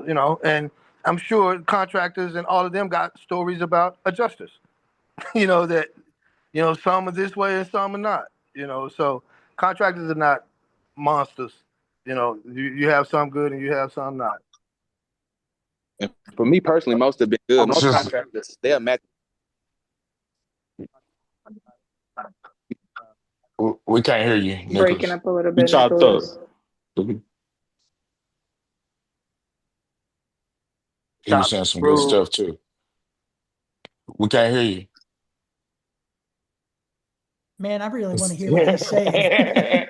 Come on, why? What I was gonna say too, also, and I think that it might have came out wrong when I was saying what I was saying, but also, I mean, I'm an ex-contractor. I mean, I have a roofing company. You know what I'm saying? So I know both sides of it, and they out there to make money just like we out there to make money. Right. They out there to do a job like we out there to do a job when it all boils down to it. So, like me said, it's gonna be some that's gonna be a little bit more aggressive than others. And there's gonna be some that's gonna sit back and they're gonna let you do your job and they're gonna ask questions, of course some of them gonna be some off the wall crazy questions, but you're gonna have the ones that's really wanting to learn and learn the business so that when you do come back to them or you run into them again, they already know what you're looking for. They're gonna know, that you mean business at the end of the day, So um real good, real good, real good, real good conversation, everyone. Charlie had a question Um real quick though. Charlie had a oh, did question. he? His hand I'm was up. sorry, Yeah, I'm his hand sorry. was Go up ahead. earlier. I didn't see it. I Charlie didn't Lindsay see it. hand was up. My It was up apologies. earlier. Go ahead. Actually, unmute. Since you unmute, brother. Lindsay had a question for us. Okay. What's up, y'all? No, What's I really happening, don't have a baby? question. Can you hear me? Yes. Yes, sir. Yeah, I didn't really have a question. I just was picking up what y'all was putting down. Like I'm not in the game yet. I'm interested. I met Larry the other day. We had a great conversation. I'm up here in Minnesota. But from what I was gathering, what y'all was saying is like we have a real opportunity to earn trust, with these people. And that's a real skill set if you have it to be able to leverage given these situations. And then in addition to that, like Larry, what you were just saying, whether it be the contractor or it be us as adjusters, whoever has the ability to leverage, the misinformation can use that for their advantage, whether it be us as adjusters or the contractor. So I just was picking up what you was putting down and I really understood it at a high level. And I've been listening attentively also. So Travis, when you had shouted me out earlier, I had my babies in my hand. I was making dinner and stuff like that. So I didn't have an You opportunity. got the spatula and everything. Yeah, I didn't have an opportunity to say what's up, but I'm here and I've been listening attentively and I've been paying attention because this is definitely something I'm interested in. So I appreciate it. And the real question is this, man. What did you cook? Okay. We just made like we had a little bit of Man, you don't leftovers. have to answer that, bro. Don't answer that, please. You don't take him too serious. Hey, y'all, I have one more thing to say about contractors. Yes, sir. You find a good contractor and you develop a trust with him, you can learn more from a contractor in a half an hour than you can learn in a whole year worth of deployments, because you'll learn how they talk about things, how they see things, and you're going to learn how they do their business. Like a roofing contractor, I learned more from the contractors than anybody else when I was on that deployment. And so they'll show you exactly what you're looking for. It's just a way to like take a quantum leap in your experience and how your perspective and how you view things by talking to a contractor and leveraging his experience. Yeah. Can y'all hear me now? Yes, we can. Oh man, we forgot about you, man. Dang, bro. I was just gonna say, me personally, 90% of the contractors I come across, they are pretty chill, man. And I feel like most contractors match your energy. Depending on what type of adjuster you are, if they realize you're an ethical person and you're not full of BS, they're not gonna try to BS you because they already know based off the first interaction what you're gonna go for and what you won't go for. You're right. And me, man, I develop relationships. I mean, I know it's not taught and technically you're not supposed to, but I go out to eat with them, like, because at the same time, it's not me or you against them. We're here to perform a service for the policyholder. That's all we doing at the end of the day. So, I mean, I'm cool with most contractors, and I've went out to eat with contractors and I seen them the next day at an inspection and didn't pay for nothing. And they understand it because it's just part of the job and you just doing your job the right way. So yeah, I don't want y'all to have any intimidation factor when it comes to policyholders or contractors because most of that is going to be based off Emotions. how not necessarily emotions, but based off how you introduce yourself. That first initial contact to both of them, that first initial contact to the policyholder is going to tell them what kind of adjuster they got, and then Right. when you jump out your truck and you shake that contractor's hand, and that's going and you speak the first sentence or whatever you talking, that's going to tell them what type of adjuster you are. And another thing is always give them a real good firm handshake. That tells them you mean business. Yeah. Squeeze their Right. hand as hard as you can. I know Hmm. Vice it grip. sounds crazy. Yeah, like give them that Texas handshake or that Oklahoma handshake, whatever they want to call it. But let them know Yeah. that, yeah, it lets them know immediately, like, okay, this guy means business. Yeah. That's just my food for thought. You can set the Yeah. tone. It's funny it's Right. funny you say that. The guy said a contract the other day. He said, "Man, you been hitting the gym?" Yeah, cause when I hop out that car, I'm like a rock star, man. I'm telling you, I walk up to that crib, the homeowner's way. Hey, how y'all doing? All right, Yeah. Yeah. let's go ahead and get this You started. gotta So, bring the energy. You gotta right. bring the energy. So what we got going on here? Is there anything that you guys want to point out to me before we go? I go ahead and start my inspection. Anything, any areas of concern? Okay, so this is what I'm gonna do. I'm gonna walk around, take my photos, my overviews, and my close-ups of what's damaged and if what's not damaged, and we'll get up on the roof. I'm gonna knock out this inspection. I'll get up there with your contractor. We both identify damage and what's not damaged, and once we get down, we'll let you know our findings. And it's like you get out that car, you walking confident, like you shake their hands and you letting them know, like man, I run the show. Like the contractors, they sitting there, they just follow you around. They like your assistants in a way. Put Hmm. them boys to work. Yeah, like Okay. Get them boys some chalk. Put them boys to work. Give let him them a piece grab of their chalk. ladder. Hey, They want to grab their hey, ladder out the car. Okay, I can use a ladder. Cool. If I gotta go get mine, you know, uh, you got some chalk. You go ahead and chalk up what you believe to be damaged or not. And I'll take photos of it for consideration. Woo to woo.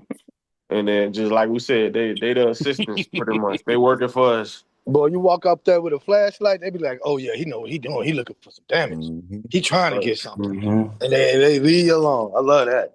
Yeah. Yeah. You said something, Kayvon, that I think is extremely critical, but you asked it before the inspection. Me personally, I feel like it's also the perfect question to ask at the end of the inspection to put the cherry on top. And that question would be is there anything that I haven't documented that you would like me to look at?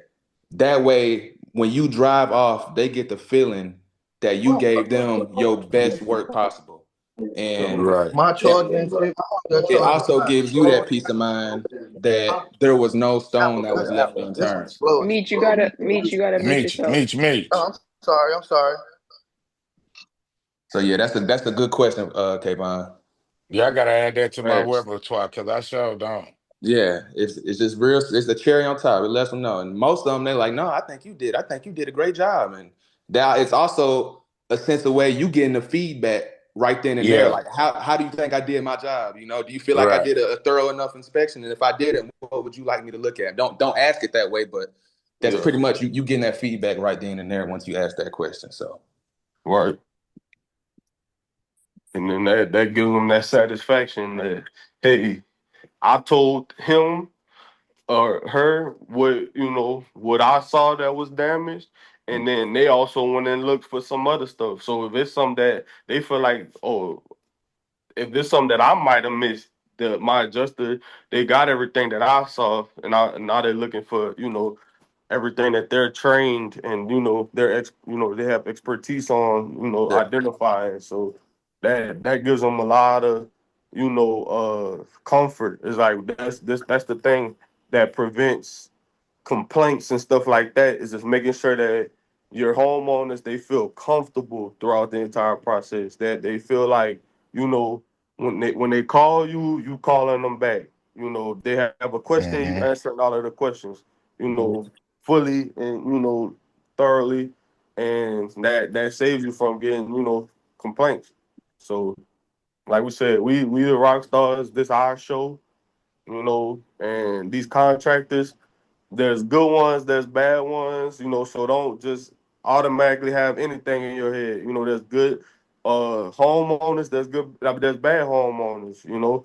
So and another thing that I want to start telling like people that's adjusters, if you can invest into a pair of those Ray-Ban Meta glasses, I recommend that you go and purchase some of them. I'm about to get me some. We just had a emergency meeting with my AVM and another AVM on Saturday. Steven, he was in the meeting, but he just left. What they told us, these contractors in Ohio, they can record you. It's legal. They're recording people. They're recording adjusters. They're posting videos on YouTube and stuff. They're twisting words, and they're doing any and everything to get a roof bought. So even if you tell them they don't have consent, they can still record you. They still can record That's you. tough. What? That's crazy. Yo, so I'm starting to record them. I just did an inspection yesterday with a Hey, guy. dude just tried to record me out here. Yeah, I did an inspection yesterday Yeah, with a real guy, talk. and I was recording him the whole time because I could peep his vibe already. He was one of those whiny type of contractors. Mm-hmm. Well, what about this? And then I was like, okay, I see what type of time he on. So I'm recording him. I got my phone low, and it's like in my hand upside down, but I'm recording him upside down pretty much. And he got to saying, so here's the thing. It was 3 shingles on the roof that was damaged. Apparently, a tree branch fell and punctured a shingle and scraped 2 other ones. So, he's like, so here's the thing. Pulled out his tape measure. He's like, this valley metal right here is a 24-inch valley metal. So, in order for us to replace this damaged sheathing under these shingles, we're gonna have to completely remove and replace this valley metal right here, and this and that. And they love to tell you, like, in order for me to replace this one shingle, I'm gonna have to replace the entire siding on the house or something crazy. Like, dude, Mm-hmm. it's just They one do. shingle damage. Why are you Right. expecting me to pay for this and that? So, he started to say, I started to explain to him, sir, I can only pay for what I see is visibly damaged. I cannot put this valley metal into the estimate and it's not damaged. That's something that you attempt to repair on the sheathing and the shingles, and you submit, documentation showing, hey, this sheathing goes under this valley metal. In order for me to take it out, I'm gonna have to remove this valley metal. That you do that on the back end. And he was trying to tell me, no, you're gonna put this valley metal in there the first time. And he started getting hostile and stuff. But hey, I got you on camera, buddy, sir. I'm still sitting here. And when you stay calm and you keep explaining it to them in a peaceful manner, that rile them up even more. They're getting more upset. Sir, I'm sorry, but this is the process, this and that. So, like I said, I'm going to give me some Ray-Ban Meta glasses because I'm going to start recording them. So, because they try to record us and twist our words and get us in trouble, we start recording them. And make sure it's a state that, you don't have to have consent to record people, but we gotta protect ourselves in this industry, man, because these Yeah, contractors, they're trying I to might take you have to out. invest in them on my new prescription then. Yup. I ain't playing. You got to Kayvon, what part transition of over Ohio this, are you It's time man. to working? get the new prescription. I gotta get some. I'm in Cleveland. I'm at Cleveland. Yeah, Ohio's tough, bro. They reasonably parents. They own you out there. They got a whole bunch of laws for building Facts. ordinance and law, all that. They was on Facts. my head. Facts. And the contractors, they love pulling that out, and they even be having the paperwork printed out. Oh yeah, there's a code. It was like it's this one contract I do multiple inspections with. And real quick, I just want to tell y'all this. You gotta be careful because like me, I'm the type of adjuster where like I'm not out there and I'm like, oh yeah, this is a denial. Like I'm not paying for this. Like I don't do that. Like I'll be like, okay, I'll review it with management and I'll get an answer on it and then I'll let you know. But in my head, I already know I'm about to deny this. I saved the conflict Yeah. on spot. But it's this one contractor that I've done probably like 30, 40 inspections with out here. I always Damn. inspect with him. And he know I'm cool. I'm easy going. Like, I'm not about to argue with him, go back and forth. Yeah. So this dude, one thing he did was we pulled a shingle for the RLS. For those of y'all don't know, is RLS is a roof and locator service where we pull a shingle, we mail it off to a lab that State Farm has, and they are able to determine the manufacturer, like the brand name of the shingle and like the color of it, and they'll tell you if it's still like in production or if it's discontinued. They don't make it no more because if the shingle is not being made no more, then we have to go ahead and replace the rest of the roof because they won't be able to find a match.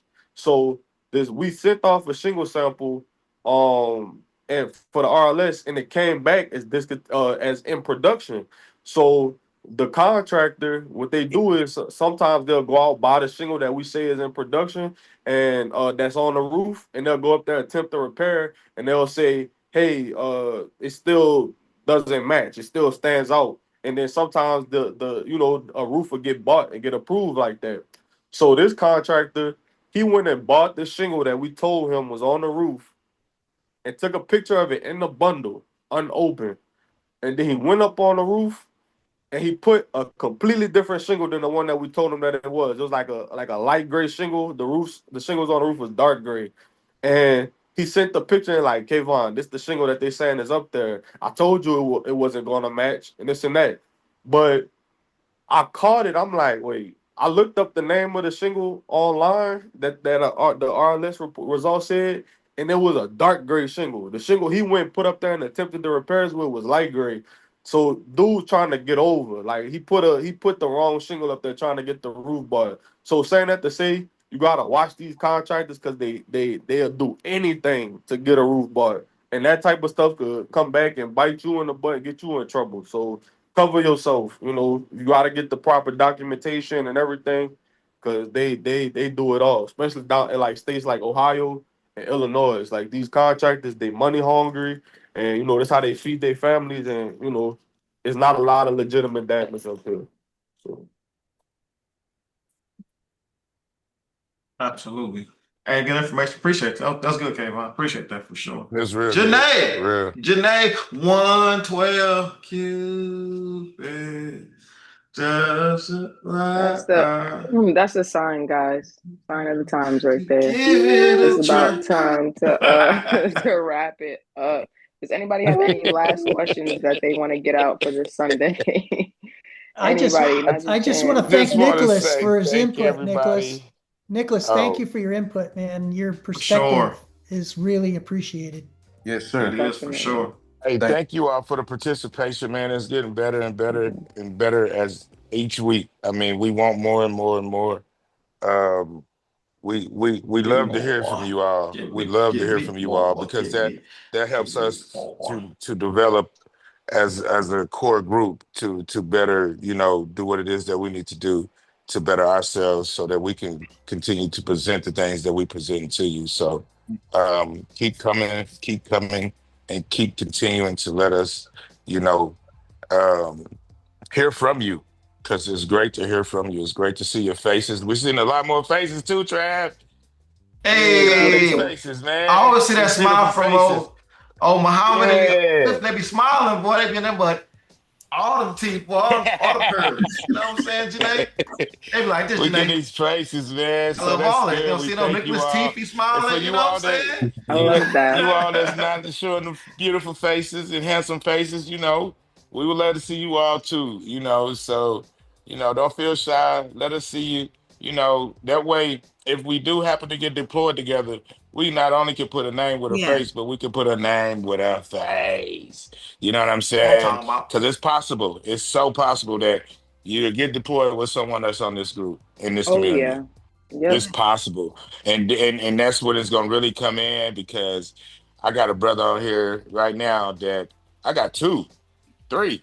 I didn't have to stay with. We didn't stay together. We didn't broke bread together, and that's what you want to do on this. You want to break bread together. It's a lot cheaper for you, especially if you got family. So I know I'm talking a lot. Let's get it in. Yeah, you are. So. Cut Yeah. you off, man. Cut you off. Hey, Janae. Hey, Janae. I saw in the chat. Someone talking about, what about desk adjuster? What about desk adjuster? What a desk adjuster? Desk. I Stop said, it. no. Stop it. Stop Hey. Are you feeling it. guilty? Are you feeling guilty? It wasn't even you. It wasn't even you in your spirit. But I reached out to Thank someone you, just Janae, now. for being an inspiration for us on here. Thank you. Oh, absolutely. It's my pleasure. Definitely. Leave it Janae, to Trav. it's desk adjuster time. Time for desk adjuster next week. Next week, desk adjuster. Yeah, Someone Brandon gonna share theirs. Smith. Yep, Next he was week on is before. 113. Mm-hmm. Yeah, he worked Canadian claims from the desk, and yeah, man, he's worked with CRU group for a long time, for about 2 years straight. Made some great money doing Wow. that, and then worked State Farm account, worked a bunch of different accounts. So I look forward to it. And he's my guy. You know what I'm saying? My dude. I got him going way back in the Next gap. week is week 113. We're still going to be talking on the topic Rise Above the Storm, turning chaos into opportunity. And then, of course, we will have the Mr. Brandon Smith, the desk adjuster, to come out and talk to us a little bit. And we're going to get back to the improv scenarios next week as well. So please fill out the feedback form if you can. Get that back to us so you know, so we know what you guys want to hear. And also to drop it into Discord. It's in the chat. It's in the chat. Okay. Let's find it and repost it.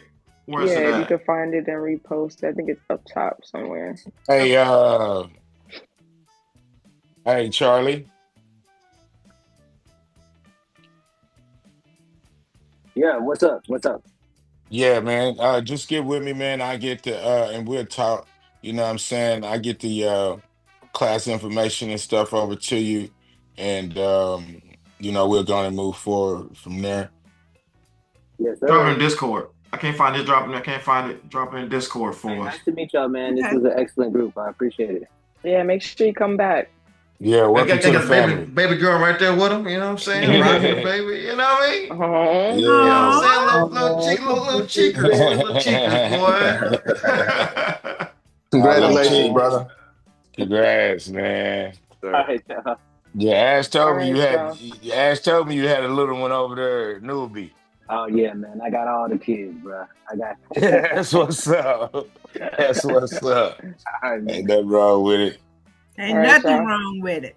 No, Happy shoot, I got Sunday. 7. I'm missing them right now. All right, y'all. Thank you so much. Those Yep. working. God Good bless. luck Have a this good week. one. Hit it hard. Yeah, man. These water claims is kicking bro butt. It really You're just gonna get better these at them. You're just reconciles. gonna get better at them. These reconciles is really what's giving me a headache. I gotta reconcile for windows right now for some Kobe windows for $153,000. 100. Oh yeah, it's Minnesota. Windows. Oh, it's Minnesota. Oh, it's Minnesota. Yeah. And they all have to match, I think, right? 153. Yes. I love those. What kind of windows are they? Kobe. That's currently what they have. Mm-hmm. Like you already checked it, or the contractor sent in the photos? I went to the inspection, and they had the policyholders had the receipts for them when I got there. And it beat up the frames, so we were replacing the whole windows. That's good money. Oh, hey, you hooping again? You still hooping, man? Hourly, so it I ain't was a baseball player. nothing. Damn. I ain't get nothing but a good look at it. That's it. I swung that bat. I told my partner earlier today, I said, shit, I'm gonna have to ask the manager if I can get a little something off of them. Sure. That's a good one right there. Oh, you on For Al? real. You on Said Al? that, I said I would get one. I said I would get something like this when I get on hourly. I said some shit.